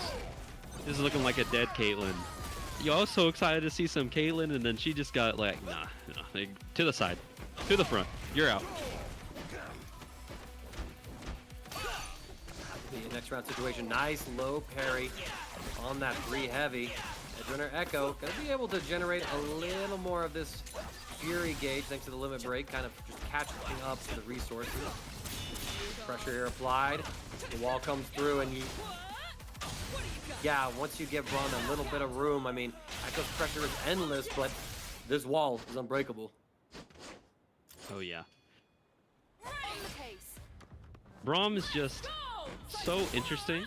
You have to fight against in this situation because Vi is just able to push the advantage so hard, and then you just swap into Braum, who's just getting unbreakable in the background. It's so difficult. Wait, parry into throw down the cake? EdgerunnerEcho knowing something that I don't. Sitting in this top 8. And then we got the full charge on the lariat.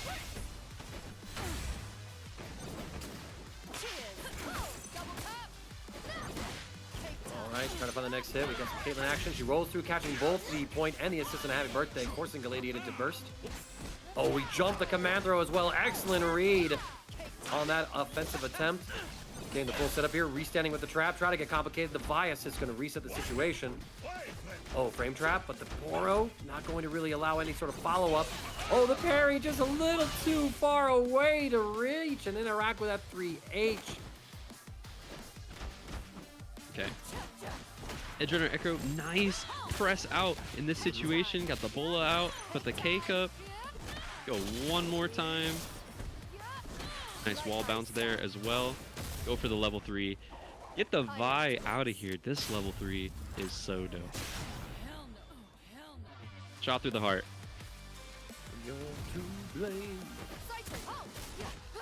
Oh man. It's certainly looking like EdgerunnerEcho. No, there's such an attempt there from EdgerunnerEcho, but you have a level 3 on deck. from Galladiated. It's snack time. We got the Raging Poro Demon coming out. This is unfortunate from EdgerunnerEcho. They're starting to get the ball rolling there, but they got the ball rolled.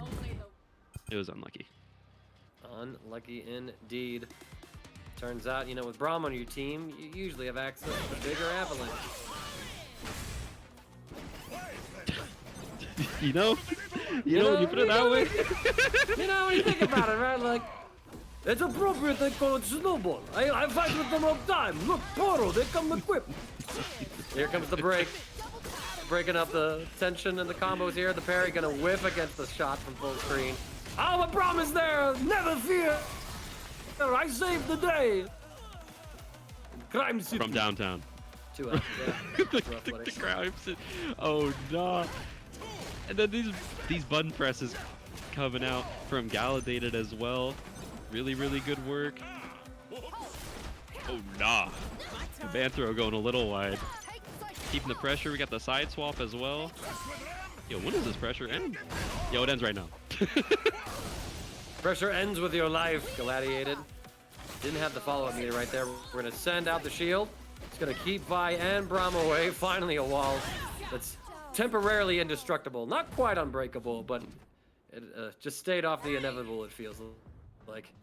As we're going into a potential final round here, Galladiated.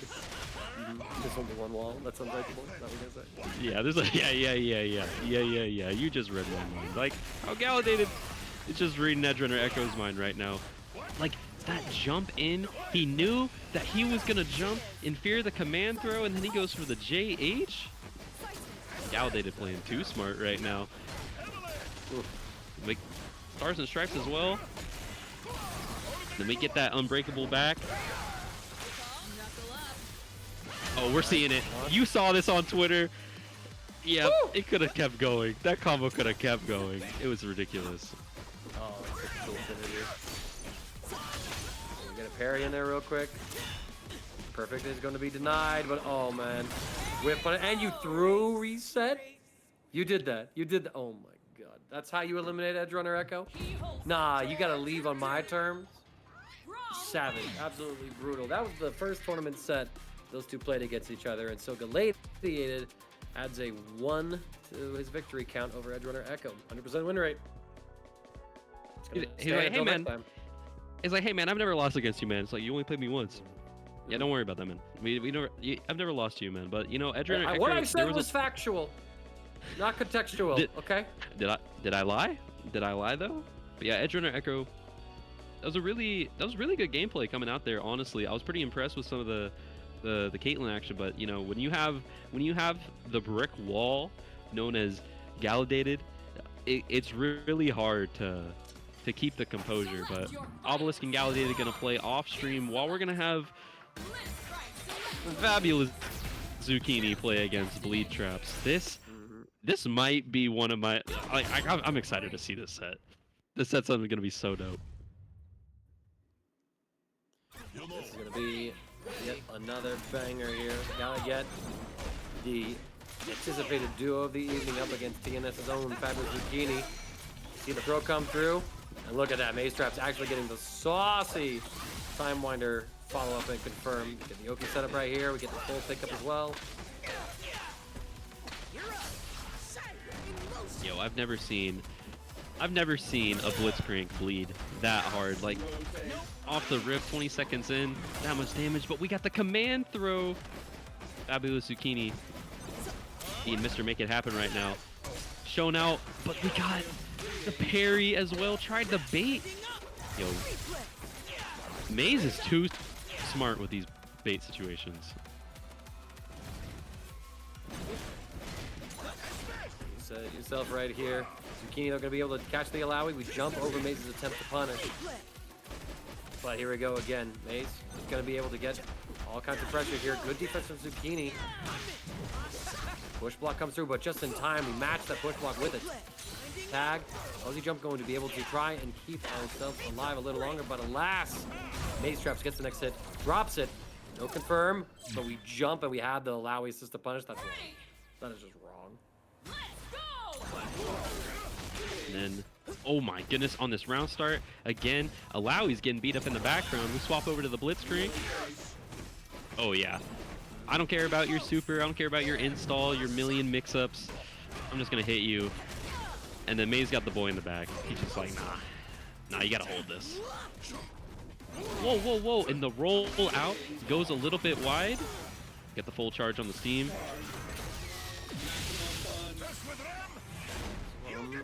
Go. All right, Unbreakable's applied. We got the corner situation. Bleed able to defend. Maze gets another throw shimmy out, just putting that Ekko hop to great use. Gonna get the knockdown here into the Time Winders. Oh my God, Blitzcrank just had the calculations, just said your ass right here. Face the get up attack too. Every time, Zucchini is just so ready for these get up attacks, it seems like. No way. If he was able to get the throw anyways, that would have been ridiculous. But Bleed trying to mount this comeback right now, corner to corner, going around the coast. There's the jump we were looking for. All right, and now Zucchini answering back with his own round against the duo. Brings in the Blitzcrank up front, actually. Offers a handshake. Braum wall able to just guarantee the Blitzcrank safety. A little bit of damage on the bleeds, Illaoi. What a parry. Oh, he's dialed in. Ooh. One of Zucchini's strongest aspects, I will say, is just his ability to play defense, especially with the parries. Like, if he has the meter online, his parries are actually some of the best in the game, in my opinion. And it's interesting that he has that double down as well, but Bleed gonna get the replay off the throw. This is looking like not quite a dead Blitzcrank, but it's gonna be bleeding for sure. Oh, but here we go. Mazetraps caught out. That is Zucchini with the Braum, gets a full pickup and confirm. You do have double down in the back pocket. Are you able to extend this combo far enough to actually get a kill with these two characters? I think Ekko's got low enough life that you do. Get that steam. Boom. And Zucchini got the full steam on deck. Is he gonna get the air throw? Oh. No, we're just pressing heavy. We're just pressing. Nice jump as well. Impending wall, keeping him stuck in the corner. Overhead into the avalanche. It's all falling apart right now. Gonna go again. We're gonna get this double down situation. Whoa, whoa, whoa. What? Okay. He just wanted the steam. Don't blame him necessarily. Trying to backdash and look at this. Yeah, you had the Braum wall coming back on cooldown, so Bleed needed to interact earlier or somehow land a throw, but wasn't the case. And Zucchini able to go up 1-0 on Mazetraps and lead in this losers quarterfinal set. Starting up immediately in the next round, another great parry from Zucchini. He shouted this out earlier where Zucchini went for a lot of damage early on in a set and then didn't have the meter to parry. And now look at just how well he's able to utilize that tool. It just makes you wonder, why would you ever spend the bar if you're Zucchini? Sometimes you just gotta like take that risk at the round start, and honestly I don't even blame him. And again, in the steam rolled up, we're gonna get the maximum fun here, and then we're not gonna quite pick up a little bit too far. Doesn't matter. We're jumping over the super time winder. That Braum is so done for. But here comes Bleed to hopefully take out this character and do a little bit of damage. Yeah, has Fury as well. Kills the Braum actually. Catching that assist. Now we're trying to apply the pressure here. We whip punish the 2M. Bleed recognizes that he wasn't quite able to get it confirmed. Just a disgusting jail him to the ground sequence here. Able to get the full pickup. All right, Bleed. I mean, Raid Boss, that's your Frosty Faustin's champion right there. Gonna make that 1v2 comeback. Yeah, and you know, Fabulous Zucchini, he, again, like, these round starts are just super polarizing for Zucchini. It seems like Bleed and Mazetraps know exactly what they want out of these round starts, and he keeps trying to go for almost like these high roll situations, but it's not quite working out. Oh, look at this. This actually just trying to deny the opportunity for Zucchini to first to save that Braum. You know, dashing in with the Ekko, immediately tag back to the Illaoi, to then use her long-range level 1 super to hit the grounded character. Really smart communication between the duo, but Zucchini getting started off here, able to add in a little steam build-up. And now we finally maximize it with the level 1 super. Go back, use the Braum super assist. What a tick throw. All that from a body press. You're putting a 2-touch situation. Trying to send out that medium against Mazetraps. Mazetraps getting called out by the air command throw. Get this steam back on deck. You got some Fury. Wait for the Fury. What's going on? We got the tentacles coming out, and the 2H is gonna land. Scoop him again with that air throw. Oh, Zucchini not quite done with this yet. Goes with a jump. Another anti-air from Mazetraps. Oh my god, this is so scary actually. Yo, meet God. Tentacles and the rewind super. Oh man, it's over. It's just so over. Zucchini does pop the Fury. Gets mixed up by the overhead. We don't have the confirm in place. The super And then he dies. Zucchini. What a scramble. What a weird situation coming out there, but Zucchini using the Fury to his advantage. He's seen these X Factor likes before. He knows exactly what he wants. Patience there while we were caught between the duo, waiting to see who committed to what end. You get caught though on the forward roll, forced back, had the full pickup as well. Mazetraps again with the Ekko sauce. What's this? Blitzcrank, excuse me, in the lock. Now Braum comes in just to take the hit. Honestly, with Blitzcrank doing so much work, like, I can't even blame you though, but having that unbreakable assist is just so powerful as well. Oh my goodness, and then you got the fully charged replay, still able to take out the Blitzcrank. Mazetraps really want to get this game on the board for the two of them. Ekko was able to pull up Bleed and Zucchini's head-to-head player data. It's 3-1 in Bleed's favor, but 3 of those sets happened in one single tournament. The Aegis Esports XZ Market number 20. They played the winners and grand finals, where Zucchini got his 1 win by resetting the bracket against Bleed. Let me see what I can find on Mazetraps and Zucchini, since, you know, we're gonna just combine these head-to-head records. Now we got the super coming through. I don't think the as well. Fury on Braum. 2 catches. Scoop him. Oh, you're dead. Super dead. That's what we would What? say. Not quite. Is what we would say. I would lose at will kill. I'd be so poop. You'd be out of the stadium, bucks, huh? Oh, yeah, I'd be broke. I'd be on the street. And then Mazetraps and Bleed. In that game, we're bringing it back to the 1-1 scenario here. Zucchini taking a little bit of time here, I would imagine. Right back into it. Nice parry on the Blitzcrank. Run up and just throw the Braum from full screen. Looking like a high keyscape player from Guilty Gear Strive. Mazetraps off to a great start. Got his profile data pulled as well. Yeah, Mazetraps and Fabulous Zucchini have never played before. And imagine that Mazetraps could go up 1-0 on Fabulous Zucchini, technically, but it wouldn't show up because Mazetraps didn't register for this tournament. This is under Bleed's account.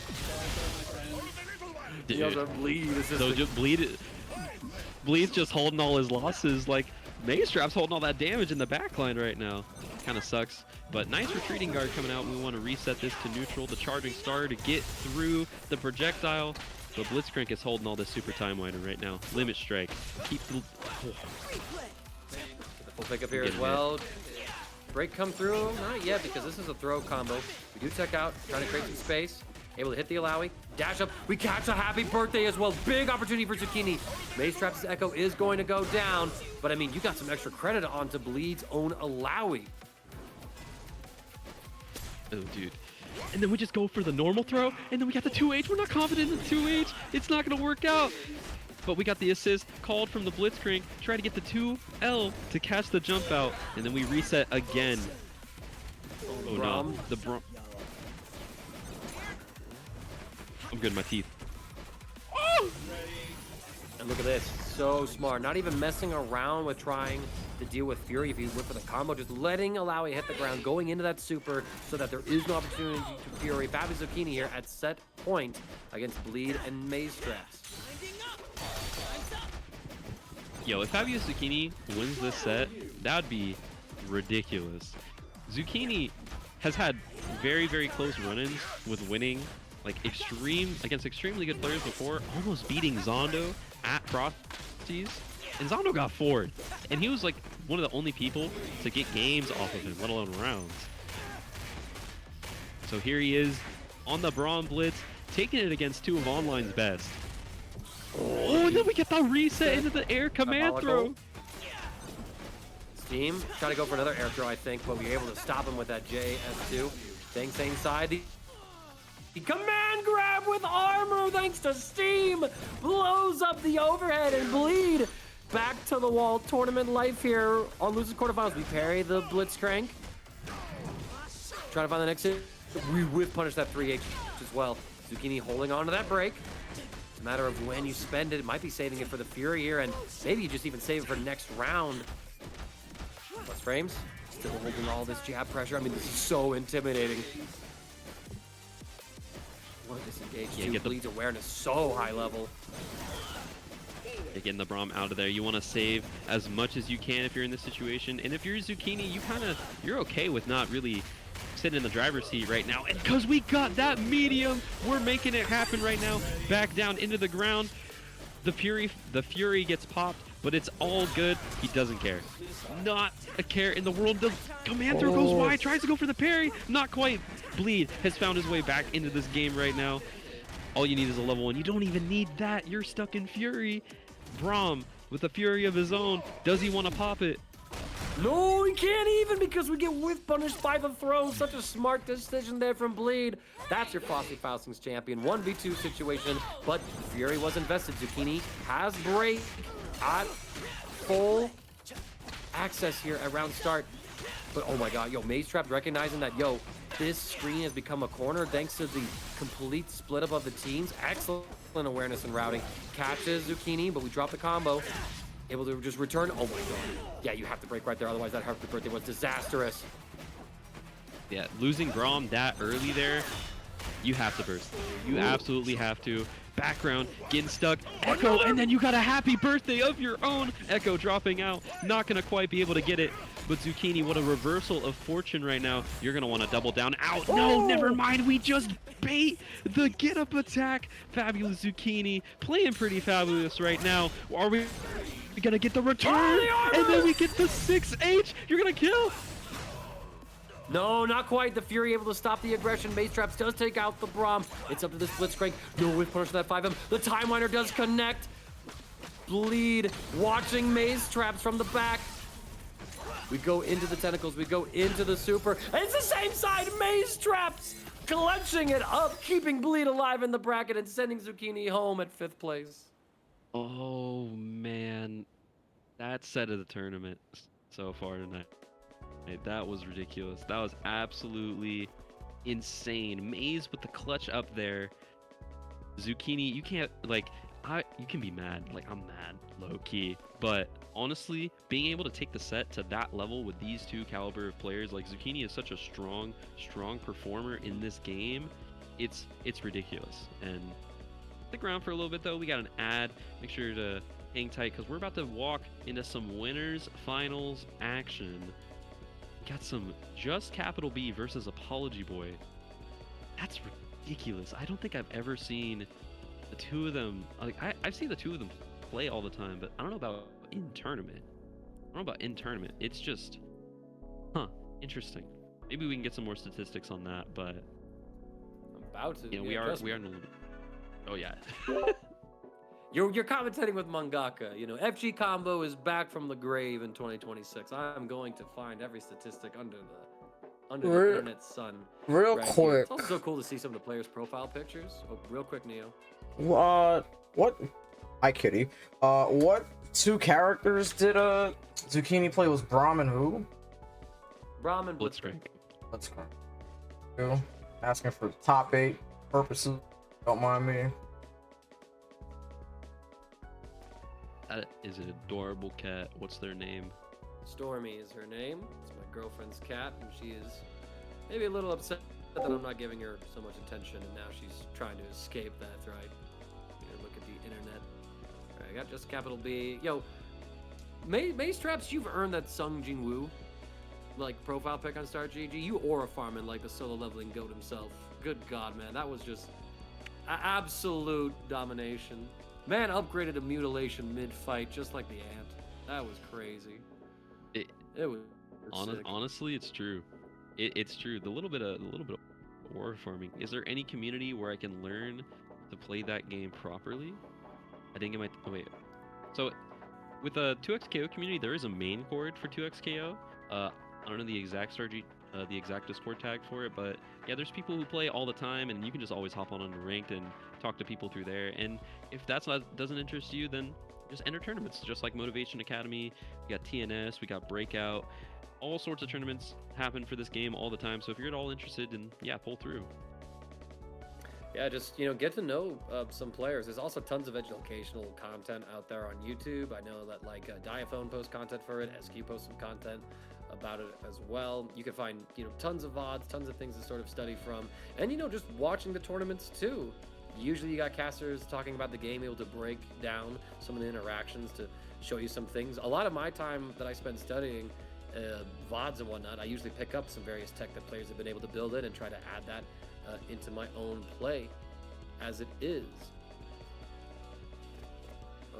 Yeah, like, let's see. Go ahead. just what's it? Just watching people play this game, I feel like oh, you got your stats? Oh, lock it in. I got my stats. All right. So these two have played 3 times before in bracket. Show 'em how it's JustCaptalB has won 2 of those sets. Those 2 sets being at TNS Team Tournament PC Team. So that's when JustCaptalB and Skychu played against ApologyBoy and got mad. And then these 2 played in a single 1v1 set at the King of New York #1 online. Watch them up Wednesday. And that's when JustCaptalB won in the solo head-to-head against ApologyBoy. But ApologyBoy's one win came at the breakout series, week number 20, the 2-1 win in top 8 round 1.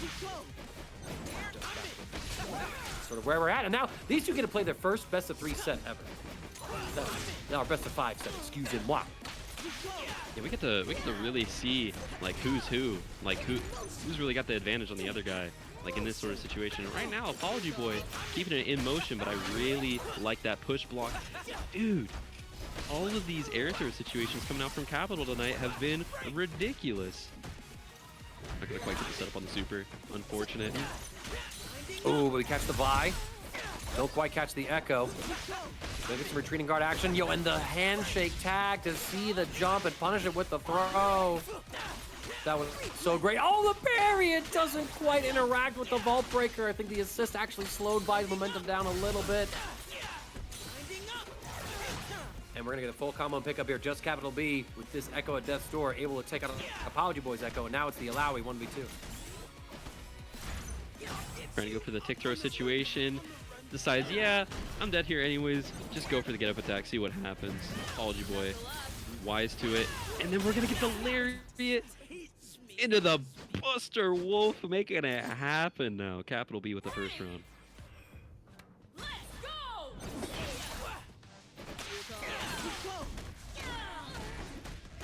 Oh.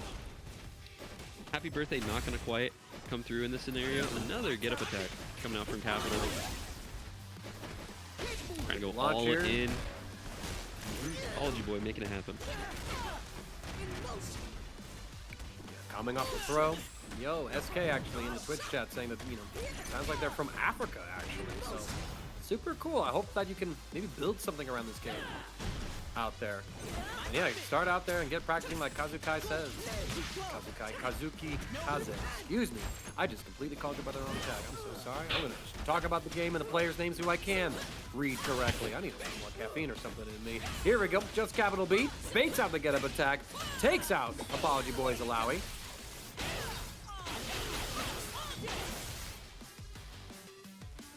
CaptalB pressing this issue right now. We have a Fury on deck, but you know, honestly, it doesn't really matter. ApologyBoy just getting this off the rip. We're popping the Fury. CaptalB believes that hard. And we're not gonna take much chip damage from this. What? I mean, we've seen some clutch Furies in those like very aggressive situations. We're expecting them to hold on to it, but It seems like the whole situation got messy with the Illaoi super assist comboing with that Ekko super, creating just an advantageous situation where you're used to being disadvantageous. And now ApologyBoy gonna get the freestyle combos absolutely cooking here. Taking out JustCaptalB and that Ekko quickly. 16 seconds, like that should it was done for. It was done for there. Capital B gonna go for the side swap here, push him straight into the corner. Not gonna quite go for the fully charged, but we are gonna get that command throw. Try to go for another throw, but not quite. We're teching out. Command in motion. No throw for you. I got one of my own. We got another throw. Capital B in his throws. Jotik as well. We get another happy birthday. It stabilizes. Ekko does drop out, but ApologyBoy is going to spend the break at that moment to stop any more collateral damage. The air throw not quite reaching Ekko. You do get pushed into the corner. Have to hold this pressure. Overhead, and we get the full pickup as well. Perfectly timed. Absolutely fantastic. And we got level 3 on Illaoi in the back. We're going to drop it right here. Let's have you talk to my god. Don't pray to any god, pray to my god. And that's gonna be a win for ApologyBoy. Pick a god and pray, I got one for you. I will say, Capital B in his throw game, like he's representing it so often now that now ApologyBoy is in a situation where you have a lot more to think about in these situations, and Capital B gonna get that parry, pushing him back into the corner, getting that mental stack started early from Capital, like I was saying before, and I feel like Vi is one of the best characters to do that with as well. We're catching the ankles, but Vi just outside of that break bubble range. And look at this, JustCaptalB able to react. Both sides able to dance around each other's breaks. Capital B, though, that's able to win out in the point war. That, I mean, we've seen raid boss Illaoi time and time again. And it begins. Oh, what a match. Now we're seeing a match reminiscent of Obelisk right now. Just pressing out, we don't care. And then Capital B getting a little bit of that screen extender right now. Gonna go into the limit strike roll right here.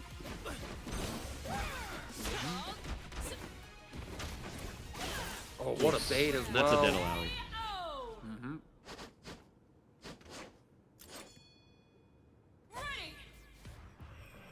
Okay, CaptalB answering back as the Echoes mirror each other. I kind of like how these two have very different aesthetics going on with the team. You know, you got the bright neon color of JustCaptalB, whereas ApologyBoy really going for that rugged post-apocalyptic sense thanks to the Resistance Illaoi and Arcane Ekko. Really cool to see players like kind of create their own vibe out of the cosmetics that Riot Games has given us.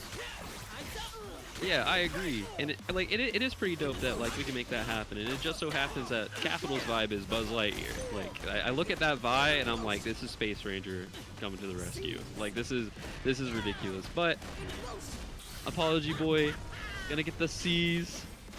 Not gonna quite kill on the Ekko. Yeah, look at this. This is Buzz Lightyear, man. This is this is so silly. But ApologyBoy gonna try to go for the grab there, keeping him stuck in the corner. Oh no. Back. Alright, see how this Lightyear Academy trainee can handle things. You get the side swap, able to put this Illaoi into the corner. You should be able to actually get a kill here with double super. Oh, but we drop a combo! No, not like this. Not like this. ApologyBoy with another round underneath his belt right now. I was about to say games because these rounds go for so long, but we're taking a break. Vi keeping the pressure on. Oh no. This is what you did there. Taking a break, that's foul. That's Yeah, a little bit. That's a little bit. Oh no. Oh nah. Capital able to get the 2M punish right here, pushing him straight into the corner. I'm liking this.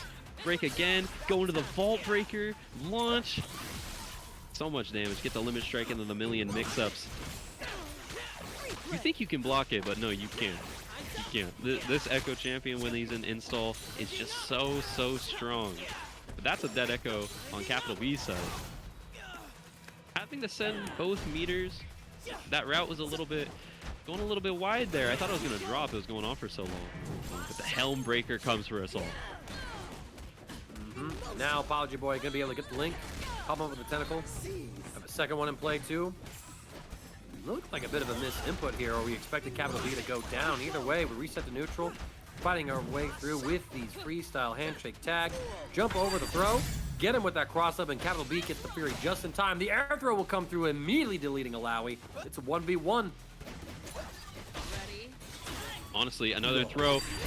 Oh, he does an empty. He did an empty jump forward because he was expecting him to do the air crater maker, gets the bait, Capital B cashes his check to get his game. The B stands for bait. Capital Just bait. capital bait. Capital bait. Unbelievable. That capital was bait. a sick play. Helm Breaker into the happy birthday. It's going a little weird right now, but we still stabilized a little bit. It's all good. Oh, we get sandwich as well. The Vi Vault Breaker able to catch Illaoi. Getting some extensions here, getting a little stylish with the Ekko. Oh, but we pushed the combo a bit too far. We get caught by the Faith in Motion, and ApologyBoy now also getting pretty fancy with it. Putting him down. Just keep the tentacle in play. Command throw able to reach and catch Capital B's Ekko. Should be a level 1 to kill. Not yet. Oh my god. Parries off the rip because he was expecting the immediate call on the tentacle. Yo, you are staying in on this Ekko. Braver man than I, as I say that. Having a raw tag. Finally. Yeah, raw tags out on the throw. Oh, the Ekko barely living. We handshake tag back to Vi. We don't get the full confirm. We meet in the air. We get thrown as soon as we touch the ground. And look at that, just optimizing, setting up the time winder, getting the break detonation as well. Here comes for 2. The tentacles are in play. To hold this, overhead will connect, and it kills the Ekko assist, but we don't get the kill on the Vi. I think ApologyBoy thought he killed the Vi and was waiting for the round restart. We get caught, we parry it. The low will kill, but we also parry it. Unbelievable sequence. What? Yo. Some people call this game Parry Slop. That was Parry Gym. That was Parry Gym right there. Like, that was insane. And then we got the Lariat tag coming through as again from Capital B, trying to make it happen. We got the anti-air with the up time winder. Yo. Capital B, what is your influence right now? Going into the million mix-ups. We're get up attacking out of that. None of that. Oh, we just run up, get the throw reset here too. Trying to find the next bit of opportunity. Send Ekko forward. We respect the rewind. Time Winder actually hit Vi. Set it up, bait the get up attack. Excellent patience from Capital B. And now ApologyBoy down to the raid boss Illaoi. Oh, we just checked the empty jump. We're gonna expend the break just to keep Ekko alive. Vi flies across the screen, dancing her way to victory. Much like a certain U.S. Olympic figure skater. I fumbled that so hard. No, yeah, you know, it's fine, it's okay. We're gonna do what ApologyBoy thought he was gonna see earlier. A throw into the air crater maker into another level 3. Capital B taking this back. 1-1 in rounds right now, as we are in games. This winners finals is going the distance for sure. Round start, Capital B happy to just chill out. Oh no, we see a little bit of shade of Melty Blood right there. That air normal counter hit, able to get a little bit of a combo. Unfortunate drop though from ApologyBoy. Pressure here, trying to run the offense. Be able to block the low, block the cross up overhead, but you can only block for so long. ApologyBoy cracks open just Capital B's defense, takes Ekko out. It's fine a 1v1. We whiff punish the 5M, forcing the break nice and early. Defending against Ekko. Beautiful recognition of the space and able to get that charge S2, but it's a Fury happy birthday. Oh my god. This could be a monumental shift. We get the super assist tag on as well. Not enough meter for a level 3, but the level 1 does so much damage. Dude, that was off a light starter as well. Fury is so absolutely ridiculous. The game flipped in an instant. Now, ApologyBoy can... Nope. Nope, I should just keep my mouth shut because I was going to say ApologyBoy had the potential to make it ApologyBoy can go to happen. next game. Reversal. Yeah, what's happening is, yeah, there we go. We're going to next game. We're going to next game. JustCaptalB is just a little too strong. That Fury might be a little too strong. Unbelievable sequence right here. JustCaptalB, I mean, snatching victory from the jaws of defeat. That was unbelievable, to say the least. And now we're getting started. Do the launch, tag him, bring him back down. Oh, but we drop again. JustCaptalB just adding too many hits to some of these Ekko combos, causing these drops to appear. Not really what you want to see. ApologyBoy, thank you for it at least. Yo, this man can't touch the ground. Yo, Are we ready to tech? He kept him in jail for that long, and he was ready to just tech out? CaptalB is just so ready to throw. He might be a Strive player. Like, what's going on? You have a future in Strive. But not keep it in this game. This guy's going so crazy right now. Oh, wow, the motion. Nice catch out from ApologyBoy. We're going back down. Do it again. Oh, we trade. The tentacle pops up. Not quite able to get the full pickup.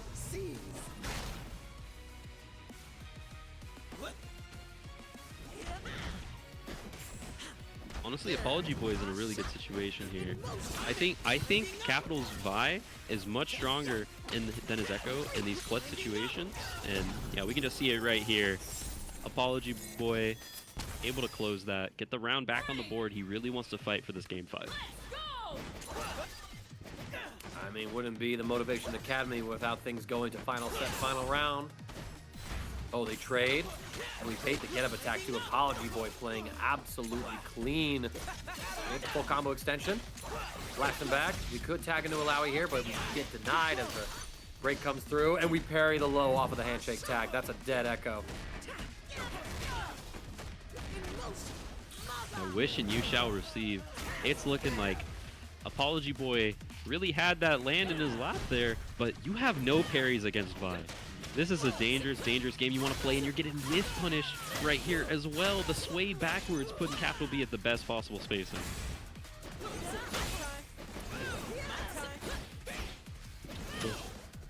If that was going to be another happy birthday, but this time we have the Vi in play, like you were saying.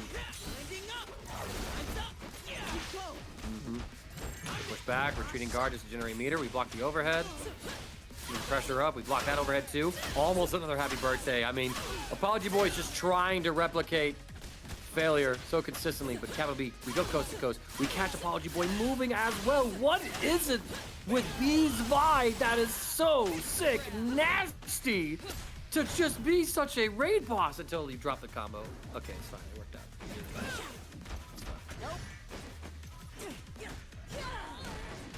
Okay, Discord went a little wide there, but ApologyBoy making it happen. Tentacle super, you're stuck in this. Oh, no. Oh, no. Fury out. Comes out as well. Oh, well, the 2M interrupts. ApologyBoy is going to stop the comeback in its tracks and take us to game 5. A place I'm most happy to be at. Yeah, ApologyBoy turning that game on its head. It looked like there was actions without consequences there for a minute from Capital. He was just like, reversal option. I'm gonna do another reversal option, and then I'm gonna burst, and I'm gonna do a third one, and then he loses the game. But CaptalB taking a minute at this character select screen. He really wants to calm down and figure out, you know, what can I really adjust going into this final game? Because these players, they're just playing out of their mind right now, and Capital wants to sit in that winner side of Grands, get the lion's share of this match arena. Speaking of that, y'all, make sure you pull up the match arena, claim any remaining codes, consider making a donation. It's the first 2XKO Motivation Academy, y'all. I want the players to be treated with the respect that they deserve as, oh no. Happy birthday to you. Okay, break it up, break it up, break it up. Open the tentacle, comes through, we get a crumple state. Good lord, it's my birthday just a week ago. That's crazy. Break him up. Launch him in the air. Smack him down. Yes, there we go. We're seeing those match arena codes get claimed. Thank y'all so much. ApologyBoy playing as if gets paid out for winning this set. Good lord. Capital B, fight back. Oos. Look at the limit strike on the ground right there. Dude, this is just absolutely ridiculous coming out for him. Oos.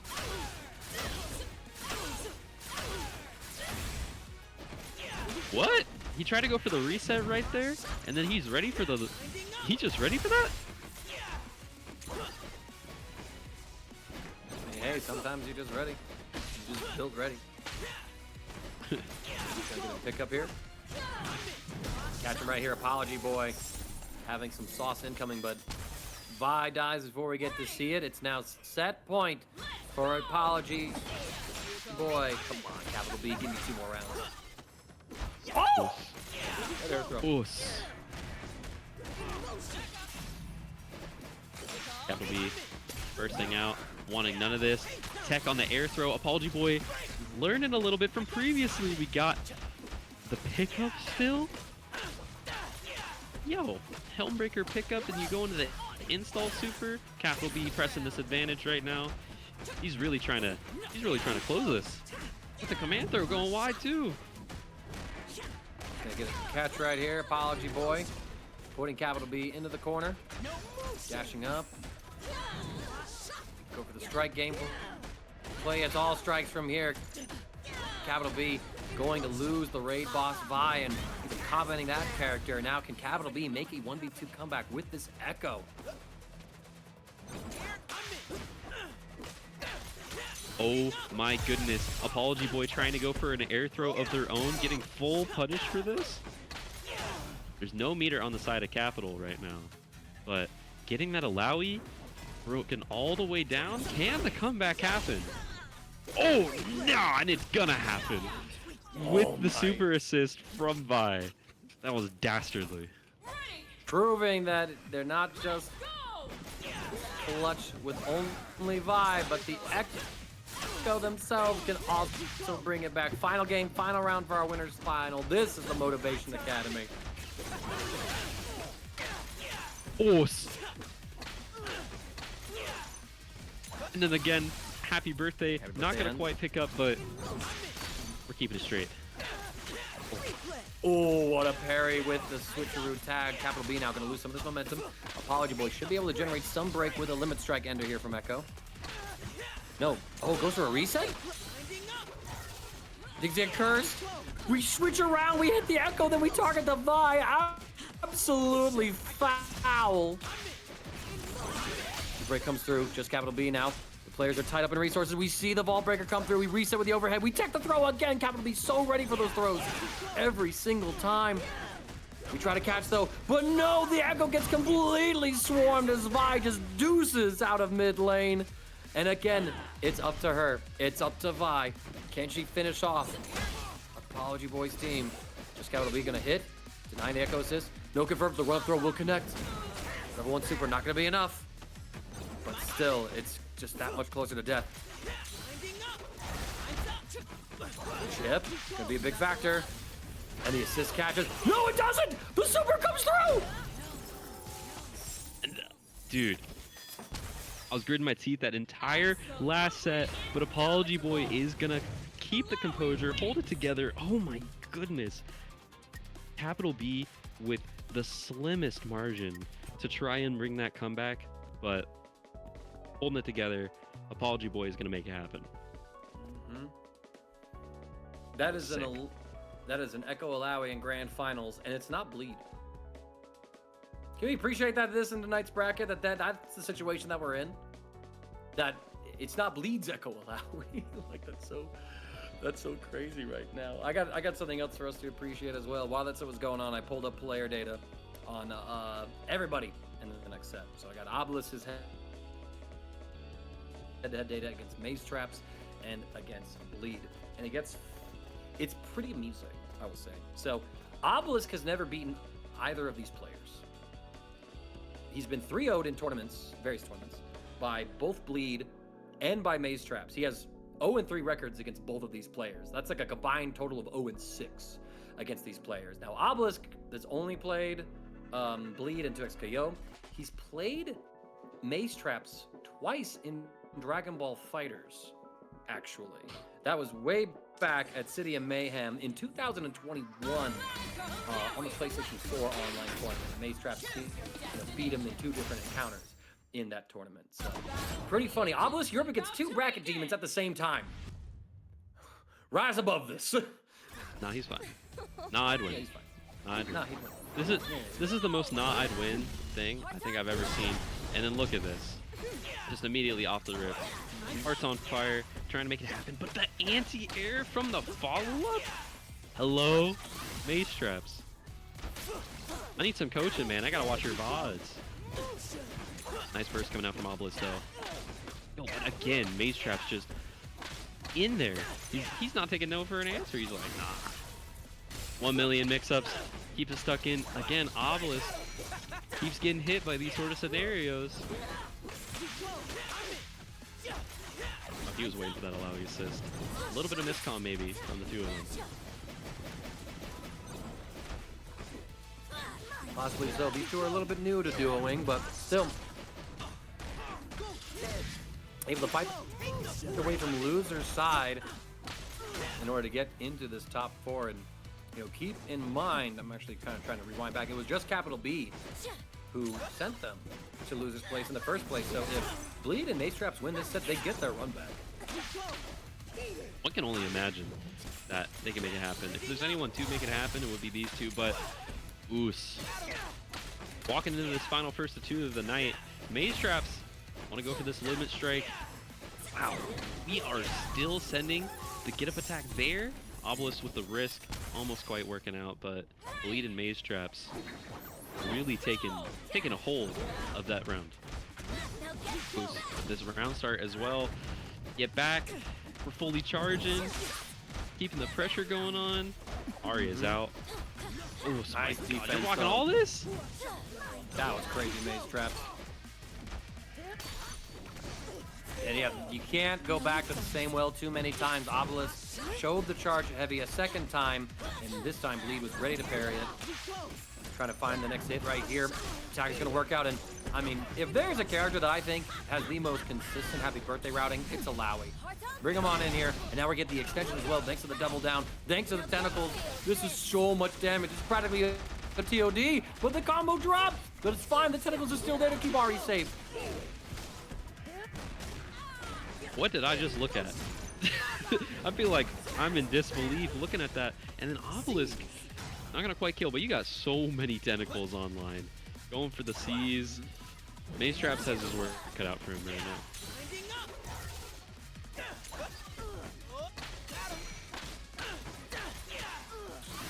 Able to convert off that Helmbreaker. Going into the super. Throw just a little too soon. Obelisk will get the next hit. Fade back, but again, these Helmbreakers from Mazetraps. Absolutely unreal, just clutch. Instead of the Illaoi super. Oh, but the side swap comes through, not quite able to get a pickup, and we punish the throw. A little bit of a weird input there from Mazetraps. Not sure if we had some other sort of idea in mind, but Obelisk will take that round. Whoa, the anti-air doesn't actually hit on Maze, it hits on the Bleed, and they're able to replay. The Helmbreaker get a second one, win out in that situation. Resetting the neutral is such a weird scenario, plays off of that round start. A nice throw coming out. Oos. Taking a break straight in that 2H though. Limit strike again. Oh, you're stuck in this. Yeah, but we get out with a break. Ahri's gonna run up, apply some pressure, just retreating guard. We don't mind playing against her at full screen. After all, Time Winder is there to intercept this Ahri's movements. Down to the ground. Manther, we jump it, and that 2H, I mean, I think it's the best anti-air in the game. That thing is hitting the entire stratosphere with its hitbox. That thing hits behind her sometimes, man. Like that hitbox is like so ridiculous. She's so good. She's like, yo, what can't you hit? No, we're hitting everything. Obelisk. Illaoi's 2H is what people Mazetraps. think Yasuo's 2H is. Like, real talk. Yasuo, and then Yasuo's 2H is actually just Yasuo's 2H still. That's just so True, crazy. Oh, the round start. What? It's like that. Bleed. W bleed. W bleed. W bleed. Yo, bleed jumps in from round. Bleed jumps in from incoming. Bleed lariats. Bleed level 3s. W bleed. W Blade, he just came in with a steel chair. Like, literally. He just pulled up into the ring. Like, Obelisk is in there like, I took out Mazetrap, who's conk? Oh my god, just smacking him in the face. Oh, not. And then the replay again is hitting Obelisk. Obelisk is like, it feels like these situations where Mazetraps sets up the replay, like Mazetraps is just too aware and setting them up. Whoa, what do you mean you get the pick up there anyways? Hello? Oh my god, and then the whole scramble Obelisk is just coming apart. Mazetrap gonna be able to end the combo. It feels like Bleed and Mazetrap synergy has just been steadily growing over the course of the tournament. And again, we just got these super cool Ekko combos. Gonna be able to attack into Illaoi. This Ahri should be retiring until next round. And she does. My god. Like, dude, it looked like that scramble there with the throw from Illaoi, like, looked really unintentional, but these two made it seem like, no, we needed that. Like, we meant to do that. Like you said, that synergy is just absolutely ridiculous, but they're sitting on a set point right now. You were mentioning before that there are some bracket demons for Obelisk, but these aren't bracket demons, this is bracket Satan. Like, this is looking ridiculous right now with this happy birthday too, like, nah. That's crazy. We're really about to see Obelisk be go 0-4 in tournament set life count against two players at the same time. And the sad thing is, because you don't have Mazetraps registered, it's not going to show up on like Mazetraps and I'm just going to have to like write that in somehow. Be like, put it in. You don't understand how important it is to me. Put it in. Oh, we put in that Order of Deception into the back of Illaoi's head. Bring him into the corner. Okay. Lariat, level 2. Drop it right here. Sub the mix. And Bleed somehow blocks it. Oh, but we beat the level 3! The fact that Bleed blocked all of that, if he just blocked for a second longer and then let the level 3 rip, I'm convinced it would have worked. Right? Oh, what a parry. What a parry. Good job, man. I mean, it's so cool to see duos like equally pulling their own weight through a bracket. I mean, it's just so sexy. Get the launch right here. Looking just like Bleed's own Ekko combos. Obelisk now in a 1v2 with this Illaoi of his. Gets caught. And predicts a throw. It doesn't come. Bleed finishes off Obelisk. Sends him home at 4th place. Y'all, it's time for a run back. Yo, I'm so ready for this because you have to imagine that they're kicking themselves after losing the Capital. They're like, Bleed's like, what, bro? Are you crazy? We lost the Capital? Are you crazy, bro? like, what do you mean we lost? So he's probably sitting there like, he's like kind of tight. And Mazetraps was like, why didn't you pull your weight, Bleed? I killed the Vi, why can't you kill the Ekko? It's probably exactly what's happening in that call right now. They're just talking shit to each other. But we're walking into more first to 3, just like how you guys are walking into some more motivated content. Make sure to hit the follow and the subscribe on the Motivation Academy. Neo Judai really throws all this on for the people, and this is the first 2xKO Motivation Academy, so make sure to show your support for the boys, show your support for the players. Do ! Match Torino, hit that Matcherino, hit the donate. We still have so many codes left in this Matcherino. We got 19 codes left. Also, that's foul. They're ready. Yeah, I'm not doubting that for a second. I mean, Maze and Bleed have fought long and hard to get this run back against JustCaptalB. And it makes sense too, because looking at Mazetraps head-to-head with JustCaptalB, 2-0 against him across 2 tournament sets. The G-Clee number 4 and TNS tournament number 4. So very funny they met at the 4 data realization tournament. This is the first time, not me, so I'm gonna get Bleed's data against Capital B real quick. And the players are already scrapping and breaks are flying. Yeah, no, there's a little bit of a happy birthday there as well, having to pop the break. You know what? Maybe that's what was happening before. It's like, yo, bro, your assist calls. What's your problem, bro? Why are your assists so bad? He's like, it's not my fault, you're dog shit. Oh my god! And then the happy birthday of their own. Bleed and Mazetraps, making it happen. Oof.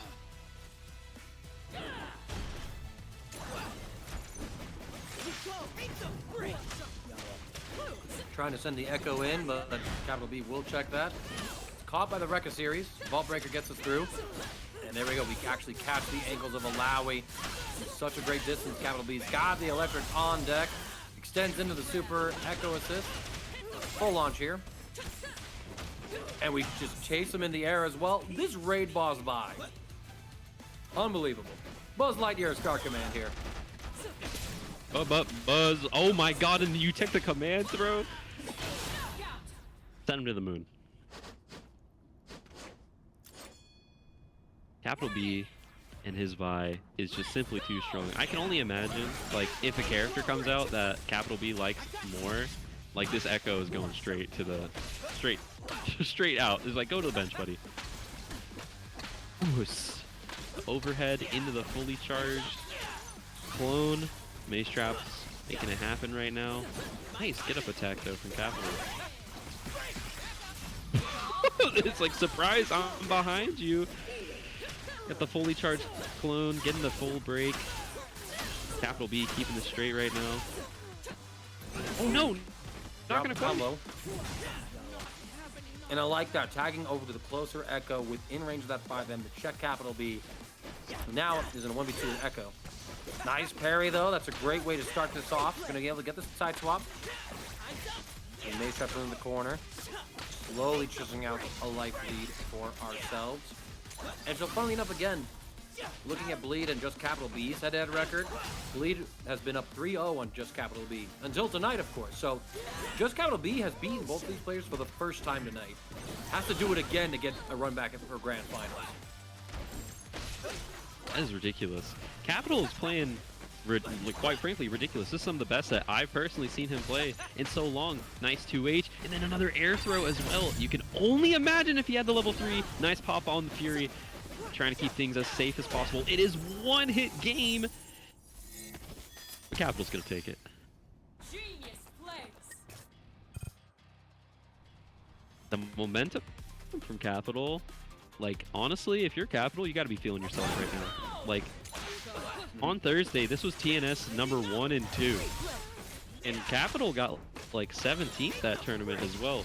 If Capital beats both of these players here, that's a bit of a statement, in my opinion. Nice That parry. And funnily enough, like in terms of the stats I have, it's only going to reflect on Bleed. Maze dodging all those bullets. Maze is like, I never entered this tournament, buddy. It's okay. From the VOD. Oh no.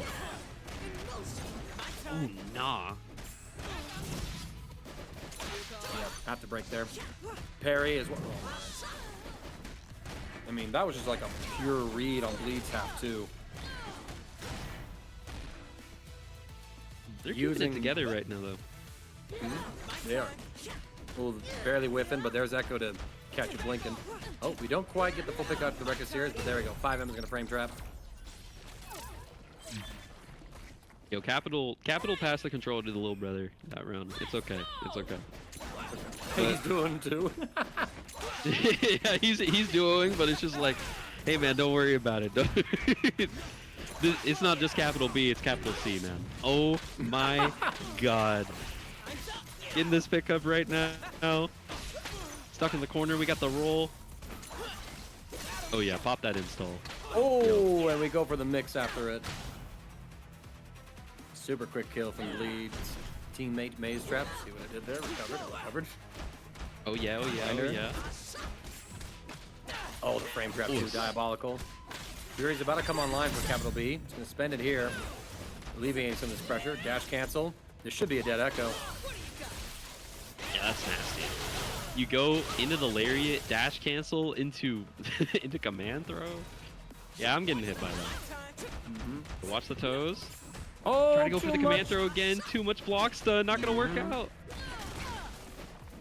Yo, Bleed can just keep this simple. He doesn't even need to pop Fury.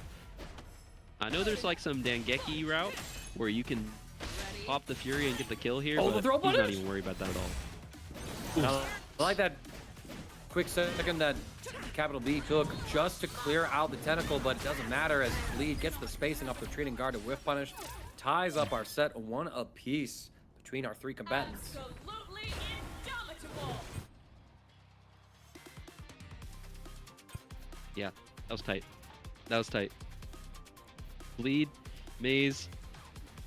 They woke up. They woke up a little bit.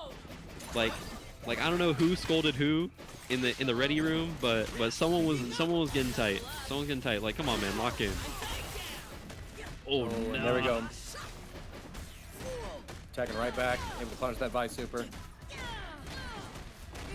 And I think we thought we had the punish right because Ekko's super came out, but because Ekko can Kara cancel out of those supers by rewinding to his clone, that breaks his locked out state from his supers, and so that's where you're able to see the handshake attack, despite the fact that Bleed and Mazetraps are running with the freestyle fuse. So low-key, I would not be surprised if that's something that Riot Games eventually takes away from Ekko, saying, nah, you gotta play by the rules.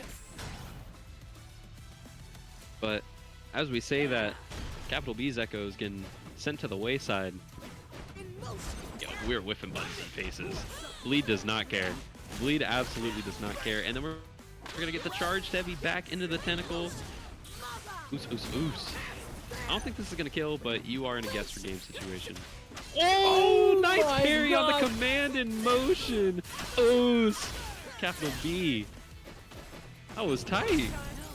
That was tight, but alas, you get crossed up by the jump Faith in motion. But you did get a limit strike off, so that did generate a little bit more break gauge. So JustCaptalB is going to have that break on just a little quicker than they did previously. It's a happy birthday start. It is put to an end thanks to the break. Both of the Oni players patiently waiting for the assist to disappear, so they just didn't get baited and punished for that. So super well played. Happy birthday in return for Capital B. Trying to set things up. Yep. Oh, we catch it to reset. Americana. Yo, the amount of happy birthdays starters I've seen today, like, there's been so many times where, like, someone's about to, like, get the cake coming out, it's just like, nah, not happening. Ooh, this is looking like a dead Ekko, though. One more. Oh, and you try to pop the parry. Not quite.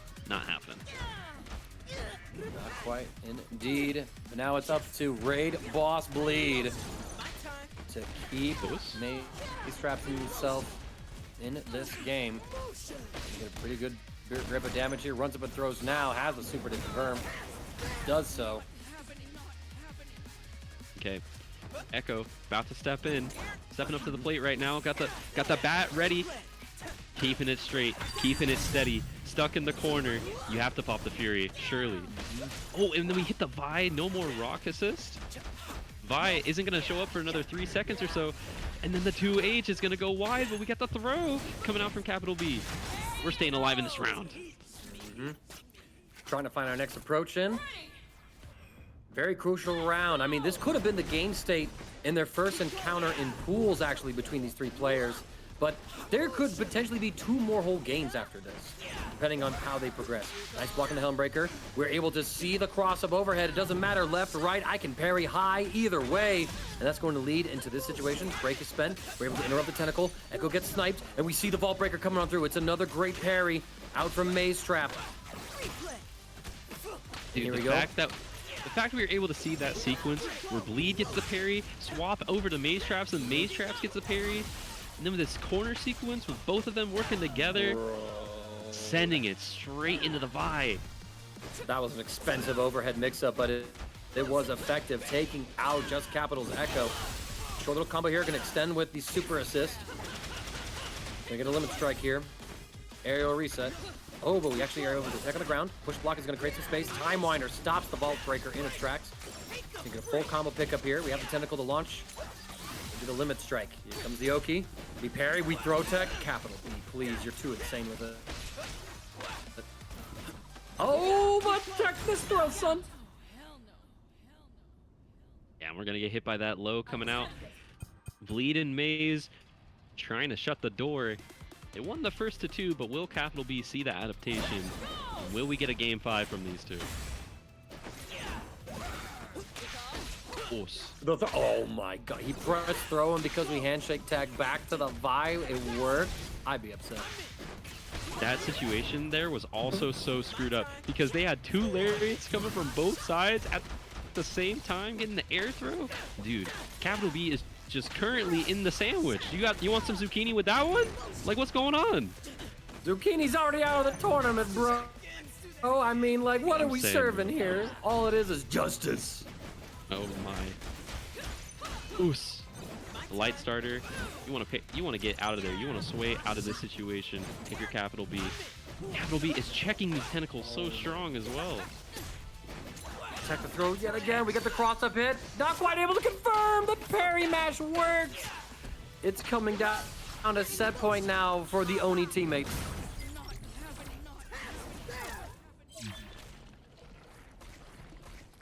Slowly but surely, the light is dimming.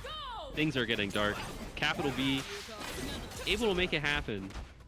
There is a chance that they can do this, but again, there needs to be a little bit more intentionality with the way that they're playing right now. We got that crumple state. Unfortunate that you can't really get the pickup there. Nice throw. And it's a happy birthday. Mazetraps is just too strong in this situation. Oh no, and then you fully send on the parry. Punish. I mean, we haven't seen CapitalB hardly pull that out at all, and then it just exploded. And that's a dead Vi. This score kind of blew up on me there for a second, but now I can see the whip punish against the Illaoi lariat. Boost. Get the side swap here. Boom, boom, boom. All right. Making it happen, and then we bait on the get-up attack anyways, send him straight into the corner. We're not going to quite get that combo, a little bit too far coming out. Is this throw going to kill? Yes, it is, because we had the Vi OTG to launch them, giving Ekko an opportunity to actually get meaningful damage from his throw. The Helm Breaker again coming through. Mazetraps, please! It's like There's no meter everyone on in this side, Mazetraps' wave is Igris. He's just stabbing him in the eye with that Helm Breaker. Oh, the back throw! Oh my god, and then we got the back throw. Back throw from Capital. We're not going to get the punish there. Please get the 2M. And then, oh my god, that situation was so messed up.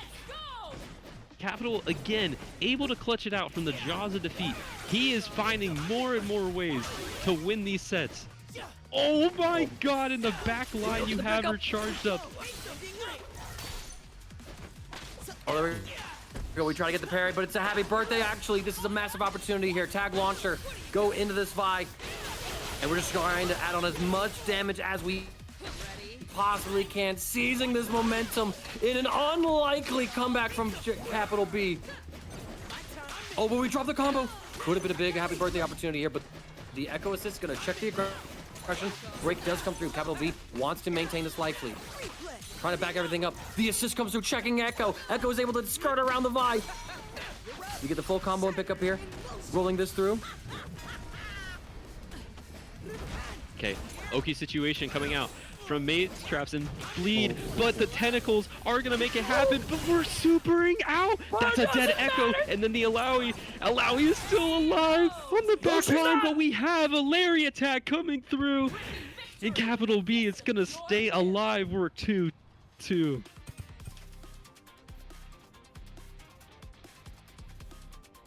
Unbelievable. They avenged the best of 3 set scoreline, but this is a best of 5 set. It comes down to this moment, and CapitalB starts off. It's a happy birthday again. It's like it's the month of February, and everyone in the FGC was born. Neo's birthday is this month. My boy Yinja's birthday is this month. My birthday is this month. Fenrich's birthday is the same day as my birthday. Ken Master's birthday is the same day as my birthday. Oh, I can go on and on. Nah, and then another happy birthday. Yo, everybody was born. Everybody was born, and we're gonna get the super right here. That Vi is still alive, just a little bleeding. We got the parry. Okay, here we go. Get the scoop. Wow, we get the pickup there. Oh, this is disgusting. Confirm we're able to use Disgusting for Capital. everything that we can right here. Just CapitalB. Canceling into the super.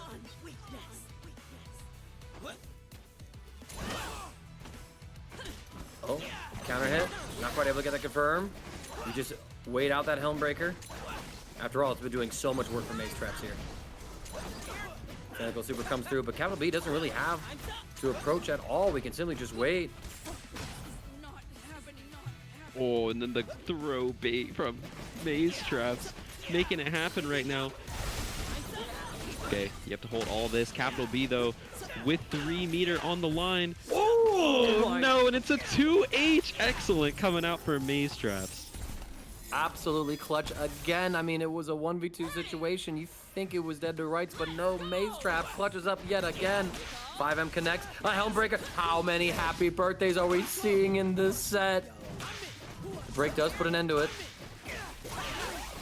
We hit both the time winders. The Helmbreaker. Into the break. Gonna get the tag launcher here. Bleed. Gonna hold on to this tentacle. Command throw. We dodge, but we don't get the punish. We had the hand take. Forcing it. Oh, no. And all the fake out with the throw. Ekko. Ekko in the back line getting some collateral damage right now. But Capital's Ekko is trying to make it happen. Bleed running away, tagging into Mazetraps, not going to quite get anything there. Oh, no. Super clean pickup off of that forward S1 special. Gonna get the knockdown, set up the time winder. Immediate low, trying to call it a parry, but doesn't come. Mazetrap just defends perfectly. The throw yet again comes through. We go immediately in the super, denying any sort of break, but you left by alive.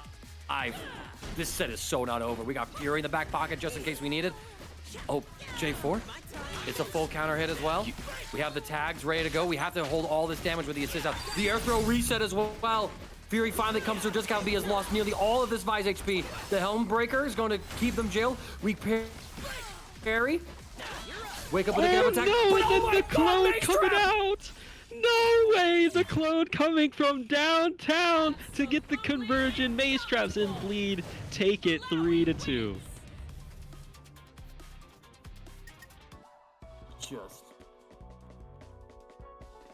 unbelievable play. I mean, for every level of Super Saiyan that JustCaptalB went up, it was matched. It was exceeded by the Bleed team, by the Oni boys themselves, Bleed and Mazetraps, both of them clutching up in so many key moments, controlling the neutral, blocking so many important mix-ups. It was a phenomenal set of 2xKO. Absolutely fantastic play from all sides. But with that, the earlier loss in pools has been avenged, and now we get to see Bleed and Mazetrap take on ApologyBoy in grand finals. I was able to get Bleed and ApologyBoy stats. Bleed is 3-0 to ApologyBoy across various brackets: the Aegis Esports tournament, City Gaming, the King of New York, the Geekly, number 7. Those are the 3 events themselves. I will look into Mazetrap real quick to see that head-to-head record. But that's a very common theme where, these two teammates are going up against players that they both have never lost to in a bracket, except for JustCaptalB in this particular tournament. So it's, doubling, bracket demons. Turns out if you square a bracket demon, you get bracket Satan, based on your math earlier there, yo. So I mean, hey, Obelisk was. Here's the thing: Obelisk hasn't won against the two of them, as we saw, but neither did CaptalB. I think this game, we're truly starting to see some people develop past their history. Quite honestly, because CaptalB hasn't been able to get a set off of Bleed, but tonight he was able to do it with Mazetraps on the team. Now, I'm gonna instigate a little bit. Is that because Mazetraps is on the team, or who knows? Who knows? Who knows? Like Bleed, you gotta figure that out. Bleed, you gotta figure that out. It's hard to point to that duo in the run that we've seen them do and say they're the reason that they're in this position, because they both have clutched up so much. I mean, it's not just, Bleed carrying Mazetraps. Mazetrap he's earning some salary. He's showing why both of them are on the same team. And, vice versa, of course, with Bleed, our Frosties champion, who at this point needs no introduction and is hopefully having a great breakout year in terms of his FGC performance. I can't wait to see more of the guy. It's interesting because there was a point in time where people were arguing that Mazetraps was the better player than Bleed with some of the stuff, but honestly, they're pretty equal in my eyes. They're both just excellent players, like incredible. And then both of them have that experience from Dragon Ball Fighters, and Mazetraps has a little bit from Strive as well. But Bleed was my Key Blast. He did play a ton of fighters back in the day, but dude, that kid was like 11 playing DBFZ. He's about to turn 17 in a month. Like, Crazy. These young. how does he do it? young How do they do it? That's crazy. And then Bleed's 16, yeah? Yeah. I mean, I'm Maze a is 18. year- Maze is 18? Okay, Maze is 18 Mhm. now and Bleed's 16. Hmm. I am 2 years younger than both of them combined. Only 2 years younger. Only 2 years younger. That's, oh, all right. On that note, I'm going to go find my Bengay and pull out my cane and go to bed because it's almost 9 o'clock over here. But we got ourselves a grand finals. On the winner's side, it's ApologyBoy up against Maze. It's a mirror match. The Frosty Faustings Champions team pulling up on both sides.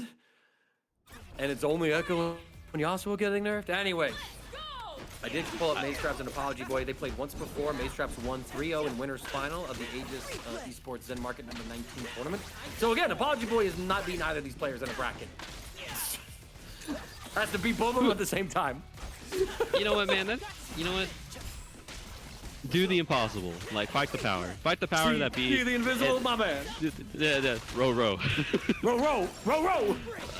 Right now he's getting his ass beat. It's okay though. ApologyBoy, he's been seen to make it happen in some of these scenarios, but overhead can opener, open wide open. I'm still stuck on what you were saying earlier, getting your cane, and I was just thinking of like the one image where it's just like I'm only 30 years old, and it's like the decrepit old man. Like that's what my brain immediately went to. But oh no, we got the parries in the corner. All right, we've done our labbing. ApologyBoy able to get some momentum here. We're holding on to break though. Not quite in the position where we have to spend it just yet. We'd rather have it for the next round. Not quite close enough to punish, to get up attack, but we're able to punish the whiffed overhead thanks to the push block, and it's a pretty clean round from Bleed and Mazetraps.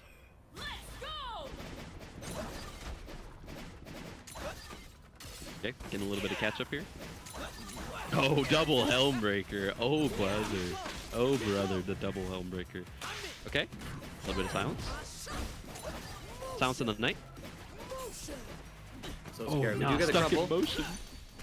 Oh, but the parry comes through. You gave him the opportunity thanks to the handshake tag. We do tech the throw. Barely whiffing on that 5M. Oh, that Illaoi assist though, able to reach so high into the air. We were able to check the jump in. We stay same side low. Break does come through. We almost get another mix-up situation though because we evaded the break. Have to hold this pressure. Handshake tag, look for the next hit. Oh, we get a catch. Not quite a happy birthday, but we do finally force the break. ApologyBoy though, gonna get caught out on the time winder. We jump, we see the jump come through. We are able to throw him.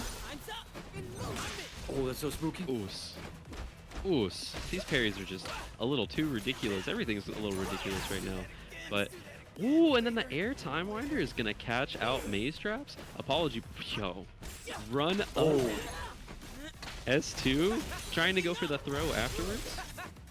ApologyBoy. Lucky stars, counting his lucky stars right there, honestly. Bleed is just toying with him. No real reason. Oh my god. Oh, the luck has run out though. We missed time the meaty, and so Mazetraps rooting on Bleed. There, able to find the whip punish. Oos. Catch, Keep it in but again, motion. the handshake tags. See, that's the thing I think that kind of separates like some of the best players in the game compared to some of the great players in the game. That's a happy birthday. That was off of Bleed reacting to the handshake tag that ApologyBoy did. ApologyBoy froze the screen. Bleed saw what the situation and navigated it thanks to ApologyBoy's action. That is like the next echelon of play, using your opponent's handshake tag freeze against them. We saw a crazy title drop there. Like you kind of broke it down the best possible way as well. But the helm breaker coming through. ApologyBoy. He's keeping this conversion. He's got the rejump. You got rejump, son? You got a double rejump? Oh my that's god. not the simple Illaoi stuff. That's the fancy stuff. Great. Like, yo, I didn't know you There knew it is this. again. Oh, nice parry though. A side swap with the charged. JH2 or 2H? Yo, I can't speak, man. Yeah, it's H2 because H2O. She got the monsters of the sea. His intentional smile. Monsters. I like that. H2. Oh, time on error. Oh, there's that 2H beating that Helmbreaker. And for ApologyBoy, just getting absolutely styled on anywhere he moves. There's bleed. There's Mazetraps. I mean, you're trapped all right. Trapped between the Oni bros themselves. And this Ekko's dead. This Ekko's super dead. Illaoi sitting there like, I gotta do that? Like, why can't I do that? I gotta play against this? Oh, This is man. what we do? We do this? We do this? That is crazy. I will never do that again. We are so mean. Where's... What is my accent? All right. What is it? We're making it happen I right don't know. now, though. I gotta work on my Illaoi voice. I feel like I just catch in fused something with like motion. Braum. Oh, okay. Yo, Okay, ApologyBoy. Hold up, hold up. ApologyBoy's making it happen right now. A little bit of confusion coming out. A little bit of patience as well. Keeping it stuck in the corner. Bleed was so okay to not press anything, but frame perfect finisher. Ready, Yeah, able to catch that one out. go! 3-round sweep, I think, at the moment for Bleed and Mazetraps. Confusion gets crazy. And you gotta We have imagine too another that throw? having 2 brains in these like scramble situations is so much better than the one. Like you're just each able to focus on your own portion of the screen, as opposed to having to keep track of the entire screen on the ApologyBoy side. But keep track of this. We got the combo book cooking. Break is forced out. I just want to say that they threw ApologyBoy 3 times. Bleed threw ApologyBoy twice. And then they swapped over to Maze. Maze threw him a 3rd and a 4th time. Like, what are we doing? This is ridiculous. Keep throwing it, bro. ApologyBoy, he's keeping the You're pressure gonna think up you're right not now. gonna do the same mix as me. Oh, but it's big. Just keep doing it. Blocks. Oh. Yo, keeping the motion. You have to respect that. Nice parry coming out, though. Oh my Unbelievable. God. I mean, you blocked all of that and you were ready for the next gap and you had the correct reaction. Good God, Maze. 1 million Get up attack. mix-ups. Blocking the get-up attack as well. Yo, we're going back to full screen just to bring you back to the corner. East Coast corner coming in hot. Got the level 1. You're dead. All right. ApologyBoy's Ekko in a 1v2. Doable. Oh, the parry not gonna quite reach. That's a meter just lost for Bleed. The overhead will catch, but nothing else than that. This gets caught. Timewinder. And again, how did you parry that? How did you know to parry that? This is the 50K paycheck. This is for the 50K paycheck, man. Like, hello? Like, hello? What is happening? But, you know, we are gonna get that 2-0. The reaching closer to that reset point right now. ApologyBoy wanted to make this happen. Oh, it's a happy birthday. But we do actually have a misexecution. We didn't jump forward, we jumped straight up, and so ApologyBoy able to hold on to his break. The damage on his team stops, and actually able to get a short combo on the Mazetraps sector. Yeah, Trying to Bleed chase, dropped like we jump, we hump. I was gonna say, Bleed dropped the cake on the ground. Like, that's all I was gonna say. Like, this is looking stupid. Oh, nah. No, we got the burst bait. No, he's all the way over there.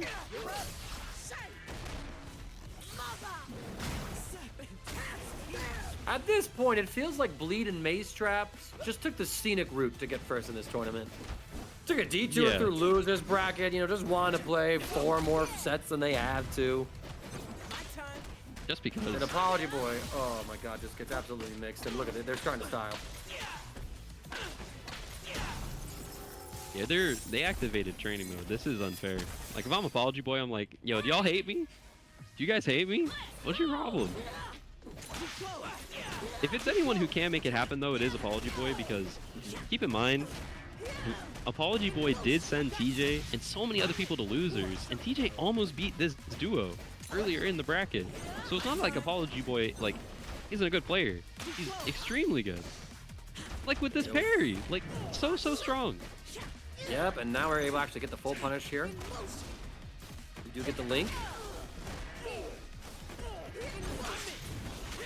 Tagging Ekko, get the full extension here. I mean, yeah, this is exactly the kind of combo routing that really solidifies Ekko and Illaoi in my eyes. Super strong stuff there. And now, ApologyBoy has to deal with Mazetraps, who has been nothing but clutch this entire night on the sticks. Get the side swap. Block the overhead, block the low, but not the next one. Oh no, multiple overheads. A break comes through finally. Yo, 1, 2, 3 overheads. Oh no, my God. we got the new cake. We went to Publix, we got the new cake. 1 million mix-ups. You're getting caught right there. Not quite. ApologyBoy's making his way out. Yeah, now we're just sort of playing the time, right? Like Mazetrap does have the life lead. Both sides are trying to leverage their Illaoi super assist. Time Winder, find the weak spot.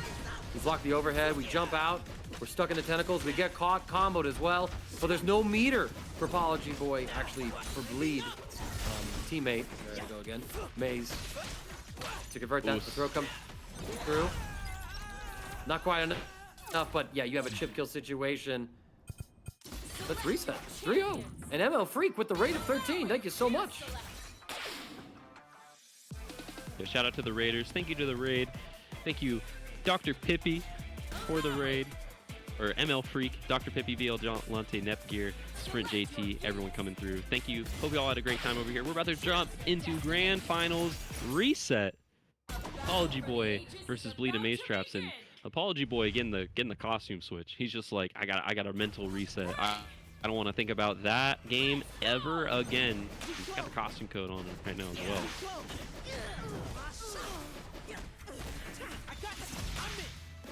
All right, they can come through. Ooh, you get both characters with that? He hit the Time Winder, was able to get both? Yeah, but here we go. I mean, Mazetrap finds the next hit, just moving so beautifully with this Ekko. Drops the combo, but it just serves to be some high mental stack mix-up play. Gonna be able to get the tag launcher. Brings in... Oh, wow, we didn't go for super. We parry the tentacle, able to avoid the chip kill. Oh, but we punished the second Helm Breaker. So now Bleed able to keep the damage going. Could have just ended the allowing ApologyBoy side with a level 1 super. Didn't really feel like it was necessary to go for it, I suppose. And yeah, bring her out now. I'm ready to kill her. You know, calling the Time Winder assist just to like go to the other side, get the standing medium. You know, a Bleed and Mazetraps. This is just straight bullying right now.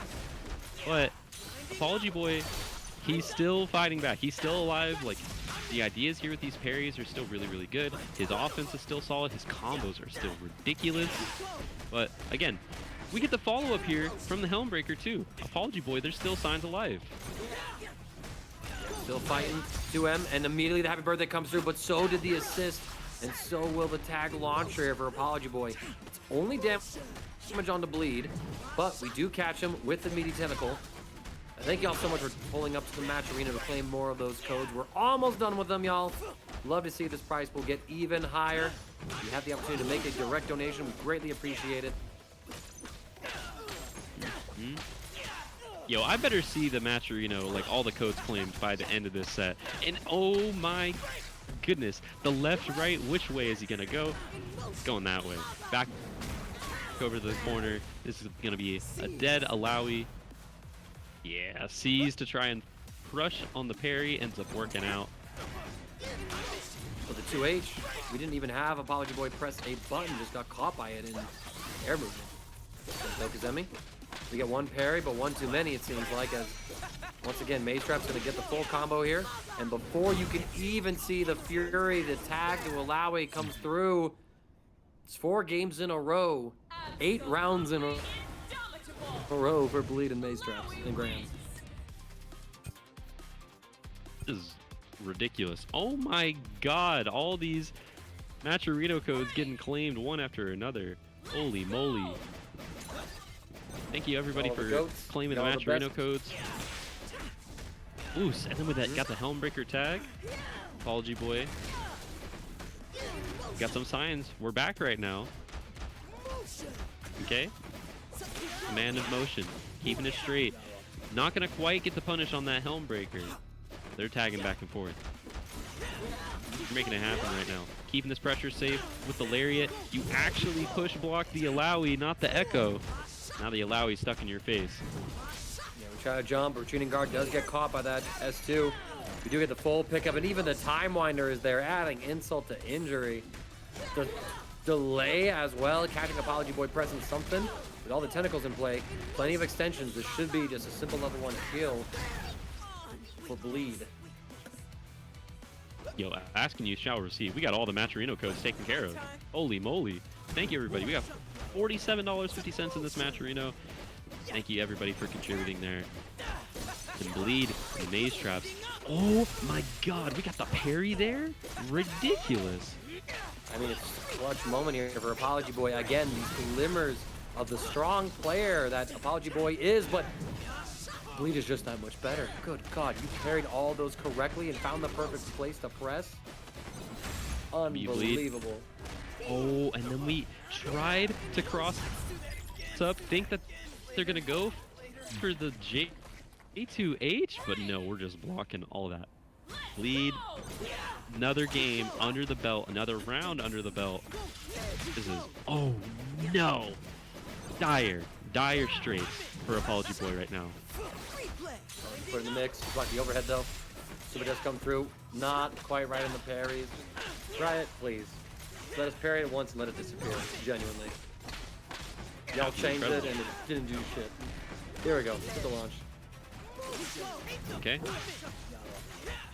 Man in motion, we're jumping over the tentacle tag right now. Oh, what? The air throw coming out from Mazetraps, keeping him stuck within the corner. Boom, boom, boom. This is looking like a death right now. Yeah. Final character. We've seen this Ekko mount an offense before, but oh no. The empty.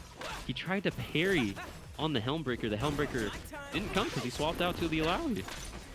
And look at this. I mean, we're not even phased. Bleed, not even worried about the possibility of taking damage from a throw because he knows one's not coming. He knows it's not going to kill him, so he just looks at ApologyBoy trying to go for that jump throw bait. And he airs him, letting Maze finish him off. It's 10 rounds in a row, y'all. Yo, It's 5 games. This is bust ass. I'm not going to call this a foregone conclusion. I've seen grand finals go this way before. What in the tag is going on right now? Holy moly. And then 2H going wide. Not going to quite get the punish, but Mazetraps getting the better of him in this situation. And oh my god, he baits the break right there. We've seen Bleed go for these so many times in so many of his sets where he gets hungry for that break. And then he just will do anything to bait it. He finds ApologyBoys right there. The mental damage mounting further and further. The commander comes through. There's just so much happening on the screen right now. Oh my god. And you run up and throw. Run up normal throw? Run up normal throw in this situation? ApologyBoy has now put himself in a situation where he's willing to block out pretty much everything if he was able to. That sequence was really good up until the C's. But now, here we go. Oni Bleed and Mazetraps are now sitting on tournament point to win the very first Motivation Academy for 2XKO. Signs of life. He's fading. He's fading right now. ApologyBoy with the Helmbreaker though. He's mounting this offense. Able to check the assist thanks to the Illaoi tentacle. Overhead. That was a pretty sneaky overhead. And a very sneaky bait onto that get up attack. We're not close enough to the corner to continue the combo normally, so we actually have to invest in some super meter, which means we don't have the Okizemi on this knockdown. Flying pressure, good block on the overhead. Helmbreaker is going to come through. ApologyBoy all of a sudden finding some footing here. We might have been singing a eulogy just a little bit too soon. We get the Oki, run up and throw. This is going to be not even a follow-up necessary. The throw does enough damage here. Bleed in the 1v2. No Fury available, but you know, you're on an 11-round streak. Maybe it's okay to lose one right here. But he's not intent on doing that. Finds a hit, blocks the overhead. The throw just too far out of range. Okay, we got the tentacle up, and then these Helmbreakers. This might be the answer that ApologyBoy was looking for. These Helmbreakers have kind of been cooking him this entire round. Like, this is how he was able to make it work. He's just like, you know what, I'm just gonna send the Helmbreaker. We're sending the Helmbreaker, and it's gonna work. And ApologyBoy breaking that streak. It's 6 games into Grand Finals. ApologyBoy has won his first round. He's finally starting to click with something here. Made some sort of adaptation. The Helmbreakers, like you said, being a huge part of that one, able to instantly get right back into the action. Have to respect the full screen play. 2H will connect. Mazetraps gonna pick up the combo here. Into the corner we go. Set up the Oki. Somehow getting the other side for that to connect. The full pickup. Full attention as well. So gross. And then just raw tag out. Oh no! You get hit with the 2S2?